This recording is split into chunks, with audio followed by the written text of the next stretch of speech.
ಎಂಬ ಕತ್ತಿಯನ್ನು ಹಿಡಿಯಿರಿ ಎಂದಾಗಿ. ಈ ವಾಕ್ಯಕ್ಕೆ ಬರುವಾಗ ಎರಡು ಆಯುಧಗಳನ್ನು ಇಲ್ಲಿ ಹೇಳಿರುವಂಥದ್ದು ನೋಡ್ತೇವೆ. ಆದರೆ ಇದರಲ್ಲಿ ಒಂದು ಭಾಗ ಮಾತ್ರ ನಾವಿಲ್ಲಿ ನೋಡಲಿಕ್ಕಿದ್ದೇವೆ. ಅದೇನೆಂದರೆ ರಕ್ಷಣೆ ಎಂಬ ಶಿರಸ್ತ್ರಾಣವನ್ನು ಇಟ್ಟುಕೊಂಡು ಎಂದಾಗಿ. ಇದು ಶಿರಸ್ತ್ರಾಣ ಇಂಗ್ಲಿಷ್ನಲ್ಲಿ ಹೆಲ್ಮೆಟ್ ಅಂತ ಹೇಳಿರುವಂಥದ್ದು. ಮತ್ತಿದು ವಿಶೇಷವಾಗಿ ಸೈನಿಕರು ಉಪಯೋಗಿಸುವಂಥದ್ದು. ಮತ್ತು ಸೈನಿಕರು ಅಂತ ಹೇಳಿ ನೋಡುವಾಗ ಹೀಗೆ ನಾವು ನೋಡ್ತೇವೆ, ನಾವು ಹೋರಾಟದಲ್ಲಿದ್ದೇವೆ ಅಂತ ಹೇಳಿ ನಾವು ದುಷ್ಟ ಶಕ್ತಿಗಳ ಸೈತಾನನ ತಂತ್ರೋಪಾಯಗಳ ವಿರುದ್ಧ ನಾವು ಹೋರಾಡಬೇಕಂತ ಹೇಳುವಾಗ ಹೇಗೂ ಸೈನಿಕರ ಆ ಒಂದು ಆಯುಧಗಳನ್ನು ನಾವು ಧರಿಸಿಕೊಳ್ಳಲು ಇಲ್ಲಿ ದೇವರ ಆತ್ಮನು ಪೌಲನ ಮುಖಾಂತರ ತಿಳಿಸಿರುವಂತ ನಾವು ನೋಡ್ತೇವೆ. ಇಲ್ಲಿ ರಕ್ಷಣೆ ಎಂಬ ಶಿರಸ್ತ್ರಾಣ ನೋಡುವಾಗ ರಕ್ಷಣೆಗೂ ಮತ್ತು ಅದಕ್ಕಿಂತ ಒಂದು ವಾರದ ಹಿಂದೆ ನೋಡುವಾಗ ಸಮಾಧಾನದ ಸುವಾರ್ತೆ ಅಂತ ಹೇಳಿ ನೋಡಿದ್ದೇವೆ. ಹೇಗೂ ಅದು ಒಂದಕ್ಕೆ ಒಂದು ಸಂಬಂಧಪಟ್ಟಿರುವಂಥದ್ದು. ಆದರೆ ಅಲ್ಲಿ ಅನೇಕ ವಿಷಯಗಳು ನೋಡಬೇಕಾಗಿತ್ತು. ಆದರೆ ನಾವು ಮುಗಿಸಿದ್ದೇವೆ. ಮುಂದಿನ ದಿವಸಗಳಲ್ಲಿ ಬೇರೆ ಸಂದರ್ಭದಲ್ಲಿ ಆ ವಿಷಯಗಳು ನೋಡ್ಬೋದು. ಯಾಕಂದ್ರೆ ಹೇಗೆ ಸುವಾರ್ತೆ ಅಂದ್ರೆ ಬೈಬಲ್ ಅಲ್ಲಿ ಏನ್ ಅರ್ಥ ಇದೆ ಮತ್ತು ಎಷ್ಟು ವಿಧದಲ್ಲಿ ಸುವಾರ್ತೆ ಅಂತ ಹೇಳಿ ಕಲಿಸಿರುವುದಿದೆ ಅದನ್ನು ನೋಡ್ತೇವೆ. ಅನೇಕ ಸಾರಿ ಸುವಾರ್ತೆ ಪ್ರಾರಂಭದಲ್ಲೇ ನಾವು ನೋಡ್ಬೇಕಾದ್ರೆ ಅಂದ್ರೆ ಮತ್ತಾಯ 4:15 ವಚನ ನಾವು ನೋಡ್ತೇವೆ.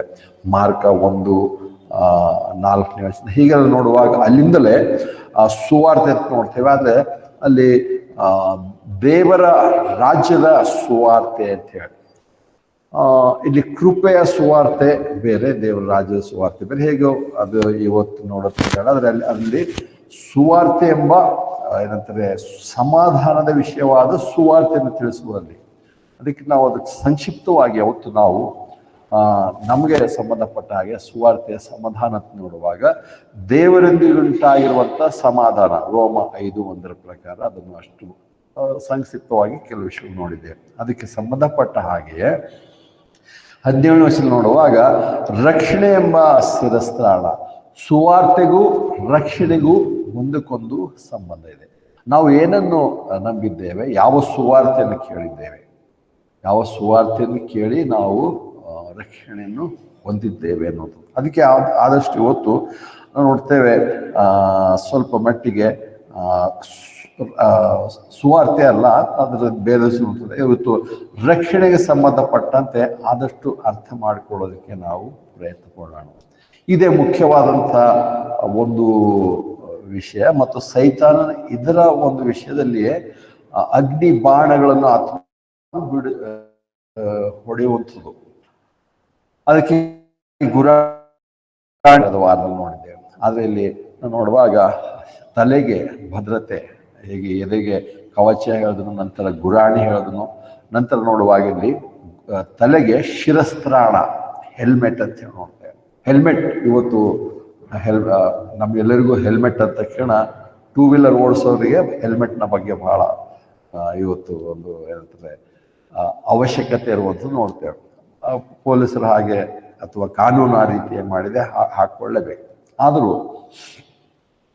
ಅದರಲ್ಲಿ ಬಹುಪಾಲು ಜನರು ಹೆಲ್ಮೆಟ್ ತಲೆಗೆ ಹಾಕೊಳ್ಳೋದ್ರ ಬದಲಾಗಿ ಕೈಯಲ್ಲಿ ಹಿಡ್ಕೊಂಡು ಹೋಗುವಂಥವ್ರು ಬಹಳ, ಕೈಗೋ ಅಥವಾ ಮಿರರ್ಗೋ ಅಥವಾ ಹ್ಯಾಂಡಲ್ಗೋ ಹಾಕ್ತಾರೆ. ಇನ್ನು ಮತ್ತೆ ಅನೇಕ ಸಾರಿ ಏನಂತಾರೆ ಇನ್ನೇನು ಪೊಲೀಸ್ ಇಲ್ಲ ಅಂತ ಹೇಳಿ ಹೆಲ್ಮೆಟ್ ತಲೆಯಿಂದ ತೆಗೆದು ಕೈಗೆ ಹಾಕೊಂಡು ಹೋಗುವಾಗಲೇ ಪೊಲೀಸರು ಹಿಡಿದು ಫೈನ್ ಹಾಕುವಂಥದ್ದು ಕೂಡ ನೋಡ್ತೇವೆ. ಮತ್ತು ಅಷ್ಟೇ ಅಲ್ಲ, ಹೇಗೂ ಅಂಕಿಅಂಶಗಳು ಎಷ್ಟು ಮಟ್ಟಿಗೆ ಸರಿಯಾಗೋದು ಗೊತ್ತಿಲ್ಲ. ಆದರೆ ಅನೇಕ 2 ವೀಲರ್ ಅಪಘಾತಗಳಲ್ಲಿ ಹೆಲ್ಮೆಟ್ ಇಲ್ಲದೇ ಸಾವುಗಳನ್ನು ಅನುಭವಿಸಿದ್ದಾರೆ ಅಂತ ಹೇಳಿ ಎತ್ತಿ ತೋರಿಸ್ತಾರೆ. ಯಾಕಂದರೆ ನೋಡಿ, ಹೆಲ್ಮೆಟ್ ಹಾಕಿಲ್ಲ, ಅದಕ್ಕೆ ಒಂದು ವೇಳೆ ಹೆಲ್ಮೆಟ್ ಹಾಕಿದ್ರೆ ಬಚಾವಾಗ್ತಿದ್ದ, ತಲೆಗೆ ಪೆಟ್ಟು ಬಿದ್ದು ಸತ್ತು ಹೋಗಿದ್ದಾರೆ ಅಂತ ಹೇಳ್ತಾರೆ. ಹಾಗಾಗಿರ್ಬೋದು. ಮತ್ತು ಅದೇ ಸಮಯಕ್ಕೆ ಕೆಲವರು ಹೆಲ್ಮೆಟ್ ಹಾಕಿಕೊಂಡು ಕೂಡ ಮರಣ ಹೊಂದಿದ್ದಾರೆ. ಆದರೆ ಒಂದು ವಿಷಯ ಏನಂದರೆ ಹೆಲ್ಮೆಟ್ ನಮ್ಮ ರಕ್ಷಣೆಗೋಸ್ಕರ ಹೆಲ್ಮೆಟ್ ಧರಿಸುವಂಥ ಒಂದು ಕಾನೂನು ಮಾಡಿರುವಂಥದ್ದು. ಆದರೆ ಕೆಲವು ವರ್ಷಗಳ ಹಿಂದೆ, ಸುಮಾರು 10-15 ವರ್ಷಗಳ ಹಿಂದೆ ಇದು ಆವಾಗಲೇ ಬಂದಾಗ, ಅವಾಗ ಹೊಸದ ಅಂದರೆ ಅವಾಗ ಕಾನೂನು ಇತ್ತು. ಆದರೆ ಹಾಕ್ಕೊಳ್ಳೋರು ಮೊದಲು ಹಾಕ್ತಿದ್ರು. ಆದರೆ ಇದರ ಒಂದು ಪರಿಚಯ ಅವಾಗ ಮಾಡಿದಾಗ ಅನೇಕರು ಹೆಲ್ಮೆಟ್ ಒಂದು ರೀತಿ ಫ್ಯಾಷನ್ ಆಗಿ ಅಥವಾ ಇತರರಿಗೆ ತಮ್ಮ ಒಂದು ರೀತಿ ತಮ್ಮ ಯೋಗ್ಯತೆ ತೋರ್ಪಡಿಸೋದಕ್ಕೆ ಕೈಲಿ ಹಿಡ್ಕೊಂಡು ಓಡಾಡ್ತಿದ್ರು. ಅಂದ್ರೆ ಬೈಕ್ ಎಲ್ಲಿಟ್ಟರು ಕೂಡ ಹೆಲ್ಮೆಟ್ ಮಾತ್ರ ಹಾಕೊಂಡು ಬಸ್ ಸ್ಟ್ಯಾಂಡ್ ಅಲ್ಲಿ ಒಳಗೆ ಹೊರಗೆ ಎಲ್ಲ ಕಡೆ ಓಡಾಡ್ತಿದ್ದಾರೆ. ಏನಂದ್ರೆ ನೋಡಿದ್ರೆ ಮತ್ತು ಅನೇಕರಿಗೆ ಟೂ ವೀಲರ್ಗಳು ಇರ್ತಿತ್ತಲ್ಲ ಗೊತ್ತಿಲ್ಲ, ಆದ್ರೆ ಹೆಲ್ಮೆಟ್ ಮಾತ್ರ ಅಂದ್ರೆ ಅದ್ ನೋಡಿದ ತಕ್ಷಣ ಇವನ ಹತ್ರ ಟೂ ವೀಲರ್ ಜನ ತಿಳ್ಕೊಬೇಕು, ಅದಕ್ಕೆ ಹೆಲ್ಮೆಟ್ ಹಿಡ್ಕೊಳ್ಳುವಂಥವ್ರು ಕೂಡ ಆಗಿರುತ್ತೆ. ಅದೊಂದು ಶೋ ಆಗಿದೆ, ಪ್ರದರ್ಶನ ವಸ್ತು ಕೂಡ ಆಗಿರುವಂತ ನೋಡ್ತೇವೆ. ಆದ್ರೆ ಹೇಗೂ ಇವತ್ತು ಅದಕ್ಕೆ ಬರುವಾಗ ಕೊನೆಗೆ ಅನೇಕ ಸರಿ ಹೇಳುತ್ತ ನೋಡ್ತೇವೆ, ಕಾನೂನು ಅಥವಾ ಪೊಲೀಸರು ISI ಇರುವಂತ ಮಾರ್ಕ್ ಇರುವಂತ ಹೆಲ್ಮೆಟ್ಟೇ ಧರಿಸಬೇಕು. ಅದೆಷ್ಟು ಏನಂತಾರೆ ತಲೆಯನ್ನು ಸಂರಕ್ಷಿಸುವುದಕ್ಕೆ ಸಾಧ್ಯ ಆಗ್ತದೆ. ಇಲ್ಲದೆ ಹೋದ್ರೆ ಎಂತ ಹೆಲ್ಮೆಟ್ ಅನ್ನು ಧರಿಸಿದ್ರು ಒಂದು ವೇಳೆ ISI ಮಾರ್ಕ್ ಇಲ್ಲದೆ ಅಥವಾ ಆ ಒಂದು ಪ್ರಮಾಣಕ್ಕೆ ಗಟ್ಟಿ ಮುಟ್ಟಿ ಆಗಿಲ್ಲದೆ ಹೋದ್ರೆ ಬರೀ ಪ್ಲಾಸ್ಟಿಕ್ ಆದರೆ ಅದು ಧರಿಸಿದ್ರು ಕೂಡ ಉಪಯೋಗ ಇಲ್ಲ, ಅಪಘಾತದಲ್ಲಿ ಸಾಯುವಂಥದ್ದಾಗಿದೆ. ಆದರೆ ರಕ್ಷಣೆಗೆ ಏನಂತಾರೆ ಅಪಘಾತದಿಂದ ಬಚಾವಾಗೋದಕ್ಕೆ ಹೆಲ್ಮೆಟ್ನ ಅವಶ್ಯಕತೆ ಒಂದು ಮಹತ್ವ ಜನರಲ್ಲಿ ತಿಳುವಳಿಕೆಯನ್ನು ಹುಟ್ಟಿಸಿದ್ದಾರೆ. ಅನೇಕರು ಅದು ಕಾನೂನಿಗೋಸ್ಕರ ಹಾಕೋತಾರೆ, ಕೆಲವರು ಕಾನೂನಿಲ್ಲ ಪರವಾಗಿಲ್ಲ ನಮ್ಮ ಸಂರಕ್ಷಣೆಗೋಸ್ಕರ ಹಾಕೊಳ್ಳುವಂಥ. ಇಲ್ಲಿ ದೇವರ ವಾಕ್ಯಕ್ಕೆ ಬಂದಾಗ ನೋಡ್ತೇವೆ ಹೇಗೂ ಇಲ್ಲಿ ಸೈನಿಕನಿಗೆ ಹೋರಾಟ ಮಾಡುವಂತನಿಗೆ ಬೇರೆ ಆಪ್ಷನ್ ಇಲ್ಲ. ನಾನು ಸ್ವಲ್ಪ ಹೆಲ್ಮೆಟ್ ಇಲ್ಲದೇನೂ ಕೂಡ ಕೆಲಸ ಮಾಡ್ತೇನೆ, ಯುದ್ಧ ಮಾಡ್ತೇನೆ ಅಂತಿಲ್ಲ. ದೇವ್ರು ಹೇಳ್ತಾ ಇದ್ದಾನೆ ಇಲ್ಲಿ ಅಂದ್ರೆ ಹೋರಾಟ ಮಾಡಬೇಕಾದ್ರೆ ಸರ್ವಾಯುಧಗಳನ್ನು ಧರಿಸಿಕೊಡ್ರಿ. ಆ ಸರ್ವಾಯುಧದಲ್ಲಿ ಹೆಲ್ಮೆಟ್ ಒಂದು, ಶಿರಸ್ತ್ರಾಣ ಒಂದು ಕೂಡ ಅವಶ್ಯವಾಗಿದೆ. ಆ ಶಿರಸ್ತ್ರಾಣ ಯಾವುದಕ್ಕೆ ಹೋಲಿಸಿದಾನೆ ಅಂತ ಹೇಳಿದಾಗ ಅದನ್ನು ನೋಡ್ತೇವೆ. ಶಿರಸ್ತ್ರಾಣ ಅಂದ್ರೆ ಇಲ್ಲಿ ಹೇಳ್ತಾನೆ ರಕ್ಷಣೆ ಎಂಬ ಶಿರಸ್ತ್ರಾಣ. ನಾವು ಒಂದ್ ವೇಳೆ ನಮ್ಗೆ ತಿಳುವಳಿಕೆ ಎಂಬುದ್ರೆ ಅದರ ಬಗ್ಗೆ ಸ್ಪಷ್ಟತೆಯಲ್ಲಿ ಹೋದ್ರೆ ನಾವೇನೆಲ್ಲ ಸರ್ವಾಯುಧಗಳು ಧರಿಸಿದ್ರು ಕೂಡ ವ್ಯರ್ಥವಾಗಿರುತ್ತೆ. ನೋಡುವಾಗ ಹೇಗೂ ಬೈಬಲಲ್ಲಿ ಯಾವಾಗ ಪ್ರಶ್ನೆ ಬಂದಿರುತ್ತೆ ನೋಡ್ತೇವೆ. ಯೋಬನ ಪುಸ್ತಕ ಬೈಬಲಲ್ಲಿ ಮೊದಲನೇ ಪುಸ್ತಕ ಅಥವಾ ಆತ ಹಳೆಯ ಪುಸ್ತಕ ಅಂತ ಹೇಳುವುದುಂಟು. ಆತನಿಗೆ ಕೂಡ ಆತನ ಏನಂತಾರೆ ಪುಸ್ತಕದಲ್ಲಿ ನಾವು ನೋಡ್ತೇವೆ ಅಂದ್ರೆ ಒಬ್ಬ ಮನುಷ್ಯನು ನೀತಿವಂತನಾಗೋದು ಹೇಗೆ ಅಂತ. ದಾವೀದನು ಕೂಡ ಅನೇಕ ಸಾರಿ ಎರಡು ರೀತಿಯಾದಂತಹ ಪ್ರಶ್ನೆಗಳು ಕೇಳಿರುವಂತ ನೋಡ್ತೇವೆ. ಹೇಗೆ ನೀತಿವಂತರಾಗ್ತೇವೆ ಅಂದ್ರೆ ದೇವರ ಮುಂದೆ ಹೇಗೆ ನೀತಿವಂತರಾಗಿ ನಿರ್ಣಯಿಸಲ್ಪಡ್ತಾರೆ ಅಂದ್ರೆ ಅದು ಒಂದು ರೀತಿ ರಕ್ಷಣೆಗೆ ಸಂಬಂಧಪಟ್ಟಂತ ಏನಂತಾರೆ ಅರ್ಥದಲ್ಲಿ ಅದು ಹೇಳುವಂತ ನೋಡ್ತೇವೆ.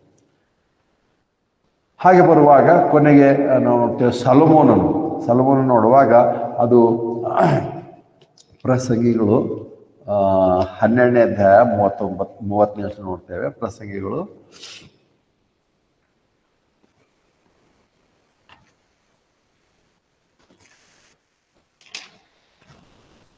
ಪ್ರಸಂಗಿ 12ನೇ ಅಧ್ಯಾಯ 13ನೇ ವಚನ. ಪ್ರಸಂಗಿ 12ನೇ ಅಧ್ಯಾಯ 13ನೇ ವಚನಕ್ಕೆ ಬರ್ತೇವೆ. ಸಮಸ್ತ ವಿಷಯವನ್ನು ನಾವು ಕೇಳಿ ಮುಗಿಸೋಣ, ದೇವರಿಗೆ ಭಯಪಡು ಮತ್ತು ಆತನ ಆಜ್ಞೆಗಳನ್ನು ಪಾಲಿಸು. ಯಾಕಂದ್ರೆ ಇದೇ ಮನುಷ್ಯನ ಪ್ರಾಮುಖ್ಯ ಕರ್ತವ್ಯ.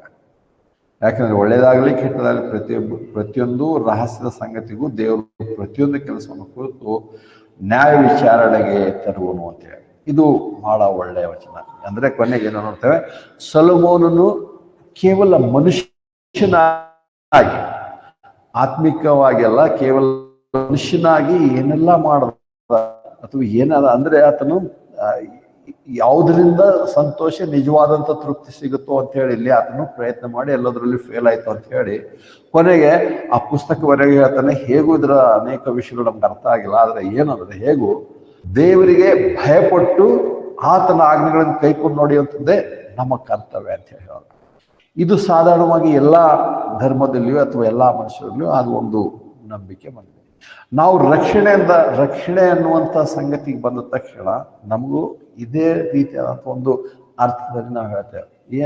ರಕ್ಷಣೆ ಅಂದ್ರೆ ಏನಾಯ್ತಪ್ಪ, ಆಯ್ತು ರಕ್ಷಣೆ ಏನಿರಲಿ ನಾವು ದೇವರಿಗೆ ಭಯಪಡಬೇಕು, ದೇವರ ಆಜ್ಞೆಗಳ ಕೈಕೊಂಡು ನಡಿಬೇಕು, ಇದೇ ನಮ್ಮ ರಕ್ಷಣೆ ಅಂತ ನಾವು ನೋಡ್ತೇವೆ.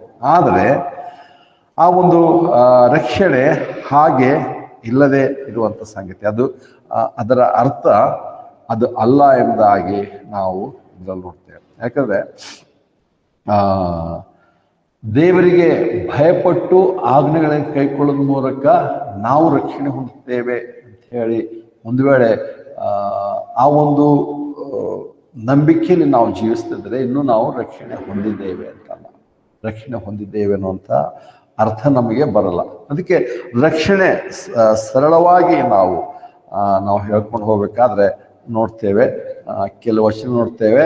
ಹೇಗೂ ನಾವು ಹೊಸ ಒಡಂಬಡಿಕೆಯಲ್ಲಿ ಬರುವಾಗ ಇಂಥ ಕೆಲವು ವಚನಗಳು ನೋಡಿ ಅದಕ್ಕೆ ನಾವು ಸುವಾರ್ತೆ ಮತ್ತು ರಕ್ಷಣೆಗೆ ಸಂಬಂಧಪಟ್ಟಂತೆ ಒಂದಕ್ಕೊಂದು ಸಂಬಂಧ ಮತ್ತು ಅವಾಗ ನೋಡಬೇಕಾಗಿತ್ತು. ಆದರೆ ಇವತ್ತು ಹೆಚ್ಚೆಲ್ಲ ಕೆಲವೊಂದೆರಡು ವಚನ ನೋಡ್ತೇವೆ. ಯೋಹಾನ 5:24 ನೋಡ್ತೇವೆ. ಯೋಹಾನ 5:24, ಯೋಹಾನ ಸುವಾರ್ತೆ 5ನೇ ಅಧ್ಯಾಯ 24ನೇ ವಚನ.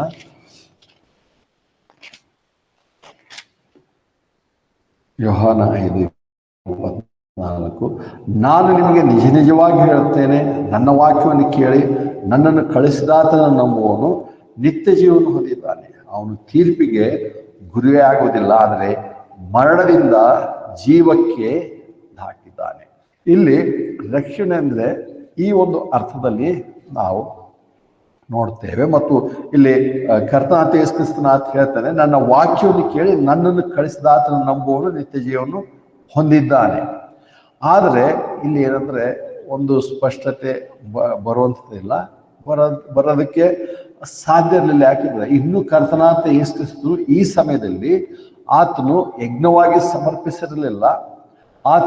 ಆತನ ಪರಿಶುದ್ಧ ರಕ್ತವನ್ನು ಸುರಿಸಲ್ಪಡೋದರ ಅರ್ಥ ಏನು ಅಂತ ಹೇಳಿ ಇನ್ನೂ ಸ್ಪಷ್ಟವಾಗಿ ಹೇಳಿರಲಿಲ್ಲ. ಮತ್ತು ಏನಂತಾರೆ ಆತನ ಮರಣ ಸಮಾಧಿ ಪುನರುತ್ಥಾನದ ಮೂಲಕ ಏನನ್ನು ಆತನು ಸಂಪಾದಿಸ್ತಾನೆ ಅದು ಕೂಡ ಇನ್ನೂ ಸ್ಪಷ್ಟವಾಗಿಲ್ಲ. ಆದರೆ ನಂಬಬೇಕು, ಇಲ್ಲಿ ನನ್ನನ್ನು ನಂಬುತ್ತಾನೆ. ಆದರೆ ಇಲ್ಲಿ ಆ ನಂಬುವುದ್ರ ಬಗ್ಗೆ ನೋಡಲ್ಲ. ಅಂದ್ರೆ ರಕ್ಷಣೆ ಅಂದ್ರೆ ಅರ್ಥ ಇಲ್ಲಿ ಸರಳವಾಗಿ ನಾವು ನೋಡೋದಾದ್ರೆ ಏನಂದ್ರೆ ನಿತ್ಯ ಜೀವ ಹೊಂದುವಂಥದ್ದು ಮತ್ತು ತೀರ್ಪಿಗೆ ಗುರಿಯಾಗದೆ ಮರಣದಿಂದ ಪಾರಾಗಿ ಜೀವಕ್ಕೆ ಬಾಧ್ಯರಾಗಿದೆ. ಇದು ರಕ್ಷಣೆ. ಇದು ಯಾವತ್ತೋ ಆಗುತ್ತೆ ಅನ್ನುವಂಥ ಕಲ್ಪನೆಯಲ್ಲಿ ನಾವು ಜೀವಿಸ್ತಿದ್ರೆ ಎಂದು ನಾವು ರಕ್ಷಣೆ ಹೊಂದಿದ್ದೇವೆ ಅಂತ ಹೇಳಲ್ಲ, ಇನ್ನು ಹೊಂದುತ್ತೇವೆ. ಅದಕ್ಕೆ ನಂಬಿದ್ದೇವೆ ಅನ್ನುವಂಥ ಅನೇಕರಿಗೂ ಕೂಡ ಆ ಒಂದು ಡೌಟ್ ಇದೆ. ಯಾರಿಗೂ ಗೊತ್ತು? ಸತ್ತಾಗಲೇ ಗೊತ್ತಾಗುತ್ತೆ, ದೇವರಿಗೂ ಗೊತ್ತಾಗುತ್ತೆ ನಾವು ರಕ್ಷಣೆ ಹೊಂದಿದ್ದೇವೆ ಹೊಂದಿಲ್ಲ ಅಂತ ಹೇಗೆ ಹೇಳೋಣ ಅಂತಾರೆ. ಆದರೆ ಹಾಗಲ್ಲ. ಏನಂದ್ರೆ ಅದಕ್ಕೆ ಅಂದರೆ ಬೈಬಲಲ್ಲಿ ಸಾಲ್ವೇಷನ್ ಅಂತ ಹೇಳಿ ನೋಡಿದಾಗ, ರಕ್ಷಣೆ ಅಂತ ಹೇಳಿದಾಗ ವಿವಿಧ ಪದಗಳಲ್ಲಿ ಅದನ್ನು ಹೇಳಿದೆ. ಕೆಲವು ಸಾರಿ ವೈರಿಗಳಿಂದ ಬಿಡುಗಡೆ ಹೊಂದಾಗಲು ರಕ್ಷಣೆ ಹೊಂದೇವೆ ಅಂತ ಹೇಳೋದು ಏನಂದ್ರೆ ಇಸ್ರೇಲರು ಐಗುಪ್ತದ ಗುಲಾಮಗಿರಿಯಿಂದ ಬಿಡುಗಡೆ ಹೊಂದಿರುವಂಥದಕ್ಕೂ ಒಂದು ರೀತಿ ರಕ್ಷಣೆಯಿಂದಾಗಿ ಹೇಳುವಂಥದ್ದು. ಮತ್ತು ಅನೇಕ ಸಾರಿ ನಾವು ಆತ್ಮಿಕ ಅರ್ಥ ನಾವು ಅನ್ವಯಿಕೆ ಮಾಡ್ಕೊಳ್ತೇವೆ. ನಾವು ಪಾಪವೆಂಬ ಗುಲಾಮಗಿರಿಯಲ್ಲಿದ್ದೆವು, ಆದರೆ ಕರ್ತನಾಥ ಯೇಸು ಕ್ರಿಸ್ತ ನಮ್ಮನ್ನು ಅಲ್ಲಿಂದ ವಿಮೋಚಿಸಿದ್ದಾನೆ, ಬಿಡಿಸಿದ್ದಾನೆ ಅಂತ ಹೇಳುವಂಥದ್ದು ಕೂಡ ಉಂಟು. ಅಂದ್ರೆ ಒಂದು ರೀತಿ ರಕ್ಷಣೆ ಅಂತ ಹೇಳುವಂಥದ್ದು. ಆದರೆ ಅದರ ಅರ್ಥ ಬೇರೆ ಬೇರೆ ರೀತಿಯಲ್ಲಿ ನೋಡ್ತೇವೆ. ಲೂಕನ ಸುವಾರ್ತೆ 1ನೇ ಅಧ್ಯಾಯ 17ನೇ ವಚನ ನೋಡ್ತೇವೆ. ಲೂಕನ ಸುವಾರ್ತೆ 1ನೇ ಅಧ್ಯಾಯ 17ನೇ ವಚನ. ಲೂಕ 1:17, ಅವನು ತಂದೆಗಳ ಹೃದಯಗಳನ್ನು ಮಕ್ಕಳ ಕಡೆಗೂ ಅವಿಧೇಯರನ್ನು ನೀತಿವಂತರ ಜ್ಞಾನಕ್ಕೆ ತಿರುಗಿಸಿ ಕರ್ತನಿಗೋಸ್ಕರ ಜನರನ್ನು ಸಿದ್ಧ ಮಾಡೋದಕ್ಕೆ ಎಲೀಯನ ಆತ್ಮದಲ್ಲಿಯೂ ಬಲದಲ್ಲಿಯೂ ಆತನ ಮುಂದೆ ಹೋಗುವನು ಎಂದು ಹೇಳಿದನು. ಇಲ್ಲಿ ನೋಡ್ತೇವೆ ಅಂದ್ರೆ ಹೇಗೂ ಇಲ್ಲಿ ಬರಲಿಕ್ಕಿರುವಂಥ ಈ ವ್ಯಕ್ತಿ ಏನೆಲ್ಲ ಮಾಡ್ತಾನೆ. ಅದೇ ರೀತಿ 67ರಿಂದ 71 ವಚನಗಳು ಕೂಡ ನೋಡ್ತೇವೆ. 67ರಿಂದ 71 ವಚನಗಳು. ಅವನ ತಂದೆಯಾದ ಜಕರಿಯನು ಪವಿತ್ರಾತ್ಮ ಭರಿತನಾಗಿ ಪ್ರವಾದಿಸ್ತಾ ಇಸ್ರಾಯೇಲಿನ ದೇವರಾದ ಕರ್ತನು ಸ್ತುತಿ ಹೊಂದಲಿ, ಯಾಕಂದ್ರೆ ಆತನು ತನ್ನ ಜನರನ್ನು ಸಂಧಿಸಿ ಅವರನ್ನು ವಿಮೋಚಿಸಿದ್ದಾನೆ ಮತ್ತು ಆತನು ತನ್ನ ಸೇವಕನಾದ ದಾವೀದನ ಮನೆತನದಲ್ಲಿ ನಮಗಾಗಿ ರಕ್ಷಣೆಯ ಕೊಂಬನ್ನು ಎತ್ತಿದ್ದಾನೆ. ಲೋಕಾದಿಂದ ಆತನು ತನ್ನ ಪರಿಶುದ್ಧ ಪ್ರವಾದಿಗಳ ಬಾಯಿಂದ ಮಾತಾಡಿದ ಪ್ರಕಾರ ನಾವು ನಮ್ಮ ಶತ್ರುಗಳಿಂದಲೂ ನಮ್ಮನ್ನು ಹಗೆ ಮಾಡುವವರ ಕೈಯಿಂದಲೂ ರಕ್ಷಿಸಲ್ಪಡುವಂತೆ ನಮ್ಮ ಪಿತೃಗಳಿಗೆ ವಾಗ್ದಾನ ಮಾಡಿದ ಕರುಣೆಯನ್ನು ನೆರವೇರಿಸಲು ತನ್ನ ಪರಿಶುದ್ಧ ಒಡಂಬಡಿಕೆಯನ್ನು ನೆನಪಿಗೆ ತಂದು ನಮ್ಮ ಪಿತೃವಾದ ಅಬ್ರಹಾಮನಿಗೆ ಆಣೆಟ್ಟು ಪ್ರಮಾಣ ಮಾಡಿದಂತೆ ನಾವು ನಮ್ಮ ಶತ್ರುಗಳ ಕೈಯಿಂದ ಬಿಡಿಸಲ್ಪಟ್ಟು ಭಯವಿಲ್ಲದವರಾಗಿ ನಮ್ಮ ಜೀವಮಾನದ ಎಲ್ಲಾ ದಿನಗಳಲ್ಲಿ ಆತನ ಮುಂದೆ ಪರಿಶುದ್ಧತೆಯಿಂದಲೂ ನೀತಿಯಿಂದಲೂ ಆತನನ್ನು ಸೇವಿಸರಾಗೋದಕ್ಕೆ ಆತನು ಅನುಗ್ರಹಿಸಿದನು. ಅಂದ್ರೆ ನೋಡುವಾಗ ಇಲ್ಲಿ ರಕ್ಷಣೆ ಹೇಳ್ತದೆ. ಆದ್ರೆ ರಕ್ಷಣೆ ಇಲ್ಲಿ ನೋಡುವಾಗ 5:24 ಹೇಳಿರುವ ಹಾಗೆ ಪಾಪದಿಂದ ಮರಣದಿಂದ ಬಿಡುಗಡೆ ಹೊಂದಿ ನಿತ್ಯ ಜೀವಕ್ಕೆ ಸೇರುವಂಥದ್ದು ರಕ್ಷಣೆ ಅಂತ ಇಲ್ಲಿ ಹೇಳ್ತಾರೆ. ಇಲ್ಲಿ ಹೇಳ್ತಿರುವಂಥದ ಅಲ್ಲಿ ವಿಶೇಷ ನೋಡುವಾಗ ವೈರಿಗಳಿಂದಲೂ ತಮ್ಮನ್ನು ದ್ವೇಷಿಸುವಂಥವರ ಕೈಗಳಿಂದಲೂ ನಮ್ಮನ್ನು ಬಿಡಿಸಿ ಸಂರಕ್ಷಿಸಿ ನಮಗೊಂದು ರೀತಿ ಶಾಂತಿ ಸಮಾಧಾನ ಕೊಡ್ತಾನೆ ಅಂತ ಹೇಳಿ ಅದು ಇಲ್ಲಿ ರಕ್ಷಣೆ. ಅದು ಆ ವಿಷಯಕ್ಕೆ ಕೂಡ ರಕ್ಷಣೆ ಅಂತ ಹೇಳಿ ಪದ ಉಪಯೋಗಿಸಬೇಕು ನೋಡ್ತೇವೆ. ಮತ್ತು ಹೇಗೆ ನೋಡುವಾಗ ಇಸ್ರಾಯೇಲರಿಗೆ ಒಂದು ರೀತಿ ಮುಖ್ಯವಾಗಿ ಅದೇ ಸಂಗತಿ ಅವರಿಗೆ ಬೇಕಾಗಿತ್ತು. ದೈಹಿಕವಾದಂಥ ಆಶೀರ್ವಾದ, ಲೌಕಿಕವಾದಂಥ ಆಶೀರ್ವಾದ, ದೈಹಿಕವಾಗಿ ಲೌಕಿಕವಾಗಿ ರಕ್ಷಣೆ ಹೊಂದುವಂಥದ್ದೇ ಅವರಿಗೆ ಮುಖ್ಯ ಆಗ್ತದೆ. ಅದನ್ನೇ ಸಾರ್ಕೊಂಡು ಹೋಗಿರ್ಲಿ ಮುಂದಿನ ಸಂಗತಿಗಳು ಸುವಾರ್ತೆ ನೋಡುವಾಗ ಅದನ್ನೇ ಸಾರುತ್ತಾ ಹೋದ್ರು. ಒಂದು ರೀತಿ ರಕ್ಷಣೆ ಅಂದ್ರೆ ನಾವು ನಮ್ಮ ರಕ್ಷಣೆ ಅಂದ ತಕ್ಷಣ ಇಂಥ ವಿಷಯಗಳಿಗೋಸ್ಕರ ನಾವು ಕನ್ಫ್ಯೂಷನ್ ಒಳಗಾಗ್ತೇವೆ. ಇಂಥ ಗೊಂದಲ ಇರುವಾಗ ನಾವು ಸೈತಾನನನ್ನು ಎದುರಿಸುವುದಕ್ಕೆ ಸಾಧ್ಯವಾಗಲ್ಲ. ಅದಕ್ಕೆ ಆತರ ತಂತ್ರೋಪಾಯಗಳು ಎದುರಿಸೋದಕ್ಕೆ ಅಸಾಧ್ಯವಾಗಿರುವಾಗ ಅಲ್ಲಿ ಪೌಲನು Efes 6 ಹೇಳ್ತಿರುವಂಥದ್ದು ಅಂದ್ರೆ ರಕ್ಷಣೆ ಎಂಬ ಶಿರಸ್ತ್ರಾಣವನ್ನು ಹೊಂದಿದೆ. ರಕ್ಷಣೆ ಅಂದ್ರೆ ಬೈಬಲಲ್ಲಿ ರಕ್ಷಣೆ ಅನೇಕ ಕಡೆಗಳಲ್ಲಿ ಹೇಳಿದೆ. ಆದ್ರೆ ಅವುಗಳಿಂದ ಯಾವ ರಕ್ಷಣೆ ನಾವು ಹೊಂದಿದ್ದೇವೆ ಮತ್ತು ರಕ್ಷಣೆ ಅನ್ನುವಂಥದ್ದು ನಮಗೆ ಹೇಗೆ ಸಂಬಂಧ, ನಾವು ಹೊಂದಿದ್ದೇವೋ ಹೊಂದಿಲ್ವೋ ಅನ್ನೋಂಥ ಸ್ಪಷ್ಟತೆ ದೃಢತೆ ನಮಗೆ ಇರಬೇಕಾಗುತ್ತೆ. ಪ್ರಕಟಣೆ 21ನೇ ಅಧ್ಯಾಯ 22 ಕೂಡ ನೋಡ್ತೇವೆ. ಪ್ರಕಟಣೆ 21:22 ಪಟ್ಟಣದಲ್ಲಿ ನಾನು ಆಲಯವನ್ನು ಯಾಕಂದ್ರೆ ಸರ್ವಶಕ್ತನಾದ ದೇವರಾಗಿರುವ ಕರ್ತನು ಕುರಿಮರಿಯು ಯಾದಾತನು ಅದರ ಆಲಯವಾಗಿದ್ದಾನೆ. ಇಲ್ಲಿ ಪಟ್ಟಣಕ್ಕೆ ಬೆಳಕು ಅದೆಲ್ಲನೂ ನೋಡ್ತೇವೆ. ಆದ್ರೆ ಇಲ್ಲಿ ನಾನು ಹೇಳುವಂತ ವಾಕ್ಯಲ್ಲಿಲ್ಲ, ಕ್ಷಮಿಸ್ರಿ. ಆದ್ರೆ ನೋಡುವಾಗ ಒಂದು ರೀತಿ ಭೂಮಿ ಅಥವಾ ಅದಕ್ಕೆ ಸಂಬಂಧಪಟ್ಟಂತ ವಿಷಯಗಳಿಂದಲೂ ನಾವು ರಕ್ಷಣೆ ಹೊಂದಿದೆ, ಭೂಮಿ ಕೂಡ ರಕ್ಷಣೆ ಹೊಂದಿದೆ ಅನ್ನುವಂಥ ಅರ್ಥದಲ್ಲಿ ಆ ಒಂದು ವಿಷಯ ನಾವು ನೋಡ್ಬೇಕಿತ್ತು. ಆದ್ರೆ ವಾಕ್ಯ ಸಿಕ್ಕಿಲ್ಲ. ಅಂದ್ರೆ ರಕ್ಷಣೆ ಅಂದ್ರೆ ಹೀಗೆ ನಾನಾ ವಿಧದಲ್ಲಿ ವಾಕ್ಯಗಳನ್ನು ಹೇಳ್ಕೊಂಡು ಹೋಗಿರುವಂತ ನೋಡ್ತೇವೆ. ಆದ್ರೆ ರಕ್ಷಣೆ ಅನ್ನುವಂಥದ್ದು ಹಾಗಲ್ಲ. ಹಾಗಿಲ್ಲದೆ ಇರುವಾಗ ಹಾಗಾದ್ರೆ ರಕ್ಷಣೆ ಅಂದ್ರೆ ಕೆಲವು ವಾಕ್ಯಗಳೆಲ್ಲ ನೋಡಿದಾಗ ರಕ್ಷಣೆ ಅನ್ನುವಂಥದ್ದು ಯಾರಿಂದ ಅಂದ್ರೆ ರಕ್ಷಣೆ ಕೊಡಬೇಕು, ರಕ್ಷಣೆ ಹೊಂದಬೇಕು. ಆದ್ರೆ ಇದು ಯಾರಿಂದ? ಇಲ್ಲಿ ಕೆಲವು ವಾಕ್ಯಗಳು ನೋಡಿದ್ರು ಕೂಡ ಒಂದು ಸರಳವಾಗಿ ನೋಡ್ಬೇಕಾದ್ರೆ ರಕ್ಷಣೆ ಅನ್ನುವಂಥದ್ದು ಸಿಗುತ್ತೆ, ಇನ್ಯಾರಿಂದಲೂ ರಕ್ಷಣೆ ನಮ್ಗೆ ಆಗಲ್ಲ ಅಂತ ಹೇಳಿ ಕೀರ್ತನೆ 68:14 ಸಿಕ್ಕರೆ ವಚನ ಕರೆಕ್ಟ್ ಇದ್ರೆ ನೋಡೋಣ. ಕೀರ್ತನೆ 68:14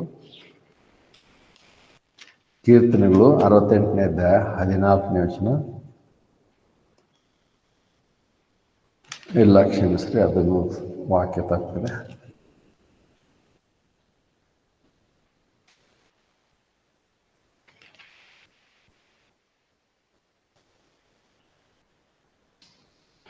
ಹೇಗೂ ಕೀರ್ತನೆಗಳಲ್ಲಿ ಅನೇಕ ಕಡೆ ರಕ್ಷಣೆ ಅಂತ ನೋಡುವಾಗ ಅಲ್ಲಿ ರಕ್ಷಣೆ ಇನ್ನು ಮುಂದಿನ ಸಂಗತಿ ನೋಡುವಂಥದ್ದು ಮತ್ತು ಅದೇ ಸಮಯಕ್ಕೆ ದೇವರಿಂದ ರಕ್ಷಣೆ. ಮತ್ತು ಇದು ಯಾವುದಕ್ಕೆ ವಿರೋಧವಾಗಿದೆ ಅಂತ ಹೇಳಿ ನೋಡುವಾಗ ಸ್ವಂತ ಕಾರ್ಯಗಳಿಂದ ಅಥವಾ ನಮ್ಮಷ್ಟಕ್ಕೆ ನಾವೇ ರಕ್ಷಣೆ ಹೊಂದುತ್ತೇವೆ ಅಂತ ಹೇಳಿ ಇದರಲ್ಲಿ ಇಲ್ಲ. ಅದಕ್ಕೋಸ್ಕರ ರಕ್ಷಣೆ ಅಂಥೇಳಿ ನಮ್ಮ ಒಂದು ಇಂದಿನ ವಿಷಯಕ್ಕೆ ಬರುವಾಗ ನೋಡ್ತೇವೆ. ಅದೊಂದು ಒಂದು ರೀತಿಯಲ್ಲಿ ನಮ್ಮೆಲ್ಲರಿಗೂ ಗೊತ್ತಿರುವ ಹಾಗೆ ಪೌಲನ್ ಹೇಳ್ತಾನೆ ಅದು ಒಂದು ರೀತಿ ರಹಸ್ಯವಾಗಿರುವಂಥ ಸಂಗತಿಯೇ ಇತ್ತು ಅಂತ ಹೇಳಿ ಹೇಳ್ತಾನೆ. ಎಫೆಸ ಪತ್ರಿಕೆಯನ್ನು ನಾವು ಅದನ್ನೇ ಅಭ್ಯಾಸ ಮಾಡ್ತಿದ್ದೇವೆ.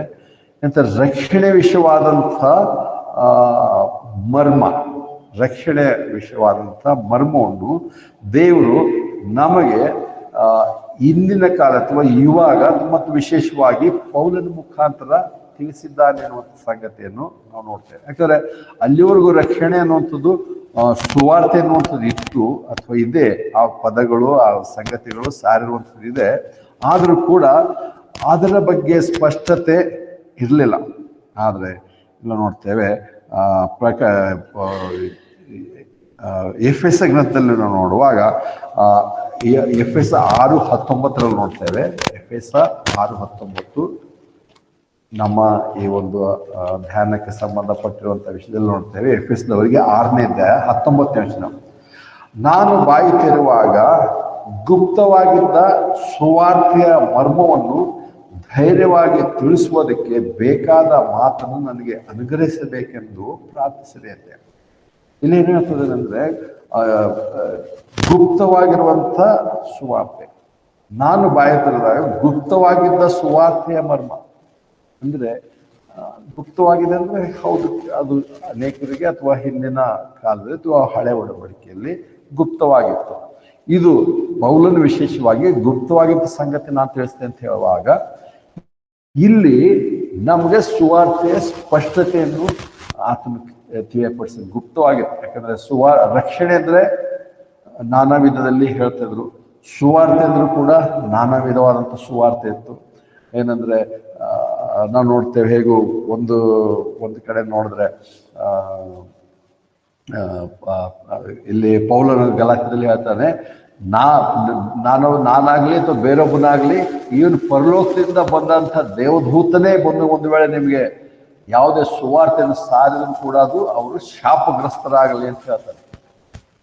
ಆದರೆ ಪ್ರಕಟಣೆ ಗ್ರಂಥಕ್ಕೆ ಬರುವಾಗ ಅಲ್ಲಿ ನೋಡ್ತೇವೆ 16ನೇ ಅಧ್ಯಾಯ ಅಥವಾ 17ನೇ ಅಧ್ಯಾಯಕ್ಕೆ ಬರುವಾಗ ಅಲ್ಲಿ ದೇವದೂತನು ಎವರ್ ಲಾಸ್ಟಿಂಗ್ ಗಾಸ್ಪಲ್ ಹೇಳ್ತಾನೆ ಅಂತ ಹೇಳಿ ಪ್ರಕಟಣೆ ಅಂತ ನೋಡ್ತಾರೆ.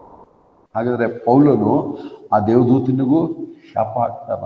ಇಲ್ಲಿ ಪೌಲನ್ ಹೇಳುತ್ತದೆ ಅಂದ್ರೆ ನಾನಾಗ್ಲಿ ದೇವದೂತರಾಗ್ಲಿ ಅಂತ ಹೇಳಿದ್ರು ಕೂಡ ಅವರು ಶಾಪಗ್ರಸ್ತರಾಗ್ಲಿ ಅಂತ. ಆದ್ರೆ ಆತನ ಹೇಳಿದ ನಂತರ ನೋಡ್ತೇವೆ ಪ್ರಕಟಣೆಯಲ್ಲಿ ದೇವದೂತನೇ ಎವರ್ ಲಾಸ್ಟಿಂಗ್ ಸುವಾರ್ತೆ ಹೇಳ್ತಾನೆ. ಹಾಗೆಂದ್ರೆ ಆ ಸುವಾರ್ತೆ ಏನಾಗಿತ್ತು ಮತ್ತು ಈತನ ಹೇಳುವಂಥದ್ದು ಏನು, ಅದಕ್ಕೆ ಇಲ್ಲಿ ನೋಡುವಾಗ ಕೃಪೆಯ ಸುವಾರ್ತೆ ಇದು ಮತ್ತು ವಿಶೇಷವಾಗಿ ನೋಡ್ತೇವೆ ಅಂದ್ರೆ ಆ ಒಂದು ಕೃಪೆಯ ಸುವಾರ್ತೆ, ಇಲ್ಲಿ ಗುಪ್ತವಾಗಿರುವಂಥ ಸುವಾರ್ತೆ, ಕೃಪೆಯ ಸುವಾರ್ತೆ. ಮತ್ತು ಅಷ್ಟೇ ಅಲ್ಲ 20ನೇ ವಚನ ನೋಡ್ತೇವೆ, ಅದೇ ಎಫೆಸ 6ನೇದು 20ನೇ ವಚನ. ಯಾಕಂದ್ರೆ ಆ ಸುವಾರ್ತೆಯ ಮರ್ಮದ ನಿಮಿತ್ತವೇ ರಾಯಭಾರಿಯಾದ ನಾನು ಬೇಡಿಯಲ್ಲಿ ಬಿಟ್ಟಿದ್ದೇನಲ್ಲ, ಮಾತನಾಡಬೇಕಾದ ರೀತಿಯಲ್ಲಿ ನಾನು ಧೈರ್ಯವಾಗಿ ಮಾತನಾಡುವ ಹಂಗಿನಲ್ಲಿದ್ದೇನೆ ಅಂತ ಹೇಳಿ. ಅಂದ್ರೆ ಇಲ್ಲಿ ಬರುವಾಗ ಹೇಳ್ತದೆ ಗುಪ್ತವಾಗಿದ್ದ ಸುವಾರ್ತೆಯಾಗಿತ್ತು ಮತ್ತು ಆ ಗುಪ್ತವಾದಂಥ ಸುವಾರ್ತೆಗೆ ನಾನೇ ರಾಯಭಾರಿಯಾಗಿದ್ದೇನೆ. ಇದು ಏನಂತದೆ ವಿಶೇಷವಾಗಿರುತ್ತದೆ. ಇದು ಅಂದ್ರೆ ಈ ಸಂಗತಿಯನ್ನು ನಾವು ತಿಳ್ಕೋಬೇಕಾಗಿರುತ್ತದೆ ಇಲ್ಲಿ. ಮತ್ತು ಇದರ ನಿಮಿತ್ತ ನಾನು ಬೇಡಿಯಲ್ಲಿದ್ದೇನೆ ಅಂತ ಹೇಳುವಾಗ ಆತನಿಗೆ ಬೇಡಿಯಲ್ಲಿ ಹಾಕಿರುವಂಥವ್ರು ಅನ್ಯರಿಲ್ಲ, ಅನ್ಯರಿಗಿಂತ ಹೆಚ್ಚಾಗಿ ನೋಡ್ತೇವೆ ಯಹೂದ್ಯರೇ ಅವನ ಪರಿಸರರು, ಶಾಸ್ತ್ರಿಗಳು ಅಥವಾ ಇನ್ಯಾರ್ಯಾರು ಕರ್ತನಾದ ಯೇಸು ಕ್ರಿಸ್ತನನ್ನು ಆತನ ಈ ಲೋಕದ ದೈಹಿಕವಾದ ಜೀವನದಲ್ಲಿ ಸೇವೆಯಲ್ಲಿ ವಿರೋಧತ್ವವನ್ನು ಮಾಡಿದರೋ ಅವರೇ ಈತನನ್ನು ವಿರೋಧ ಮಾಡಿದ್ರು. ಮತ್ತು ಈತನು ಒಂದಾನ ದಿವಸ ಅವರ ಕೂಡನೇ ಇದ್ದು ಯೇಸುವನ್ನು ಕರ್ತನಾದ ಯೇಸು ಕ್ರಿಸ್ತನನ್ನು ವಿರೋಧ ಮಾಡುವಂತನಾಗಿದ್ದರು. ಆದರೆ ಯಾವಾಗ ಅವರು ಹೇಳುವಂತ ವಿಷಯಗಳಿಗೆ ಈತನು ಅದು ತಪ್ಪು, ಕೃಪೆಯಿಂದ ನಾವು ರಕ್ಷಣೆ ಹೊಂದ್ತೇವೆ ಅಂತ ಹೇಳುವಾಗ ಅವರೆಲ್ಲರೂ ಇವನಿಗೆ ಪೌಲನಿಗೆ ವಿರೋಧವಾಗಿ ನಿಂತರು. ಆತನಿಗೆ ಅನೇಕ ಸಾರಿ ಅಂದರೆ ಶಿಕ್ಷೆಗೆ ಒಳಪಡಿಸುವಂಥದ್ದು ಅಥವಾ ಸೆರೆಮನೆಗೆ ಹಾಕಿರುವಂಥದ್ದು ಕೂಡ ನೋಡ್ತೇವೆ. ಯಾಕಂದ್ರೆ ಅದರಲ್ಲಿ ಬರುವ ಕೊನೆಗೆ ಬರ್ತೇವೆ ಅಂದ್ರೆ ಸೊಲೊಮೋನನು ಹೇಳಿದಂತೆ, ಹಾಗಿದ್ರೆ ಏನಾದ್ರಾಗಲಿ ನಿನ್ನ ಯೌವನದಲ್ಲಿ ಯೆಹೋವನನ್ನು ಸ್ಮರಿಸು, ಅಥವಾ ಏನಂತಾರೆ ಕೊನೆಯದಾಗಿ ನಿನ್ನ ಜೀವನದ ಕೊನೆ ತಾತ್ಪರ್ಯ ಏನಾಗಿದೆ ಅಂದ್ರೆ ನೀನು ಯೆಹೋವನಿಗೆ ಭಯಪಡು, ಆತನ ಆಜ್ಞೆಗಳನ್ನು ಕೈಕೊಂಡು ನಡಿ, ಅಷ್ಟೇ ಬೇಕಾಗಿರುವಂಥದ್ದು. ಆದರೆ ಇಲ್ಲಿ ಬರುವಾಗ ಪೌಲನು ಗುಪ್ತವಾಗಿದ್ದ ಸುವಾರ್ತೆ ಅಂದ್ರೆ ಏನಾಗಿದೆ ಅಂದ್ರೆ ಅದನ್ನೇ ಆತನು ಮುಂದಿನ ವಾಕ್ಯಗಳು ನೋಡ್ತೇವೆ. ಹೀಗಿರುವಾಗ ರಕ್ಷಣೆ ಸುವಾರ್ತೆ ಬೈಬಲ್ ನಂಬಿರುವಂಥವರಿಗೆ ವಿರೋಧವಾಗಿರುವಂಥ ಸುವಾರ್ತೆ, ಕೃಪೆ ಮೂಲಕ ಬಂದಿರುವಂಥ ಸುವಾರ್ತೆ ಇದಾಗಿದೆ. ಅದು ಯಾಕಿದೆ ಅಂದ್ರೆ ಸಂಕ್ಷಿಪ್ತವಾಗಿ ನೋಡ್ತೇವೆ. ಒಂದು ವೇಳೆ ಯಾಕೆ ಆಗಿರ್ಬೋದು ಅಂದ್ರೆ, ನಾವು ಕಳೆದ ವಾರದಲ್ಲಿ ಕೂಡ ನೋಡಿದ್ದೇವೆ, ಪೇತ್ರನು ಮಾಡಿರುವಂತ ಬೋಧನೆ ಸುವಾರ್ತೆ ಬೇರೆ ಆಗಿತ್ತು.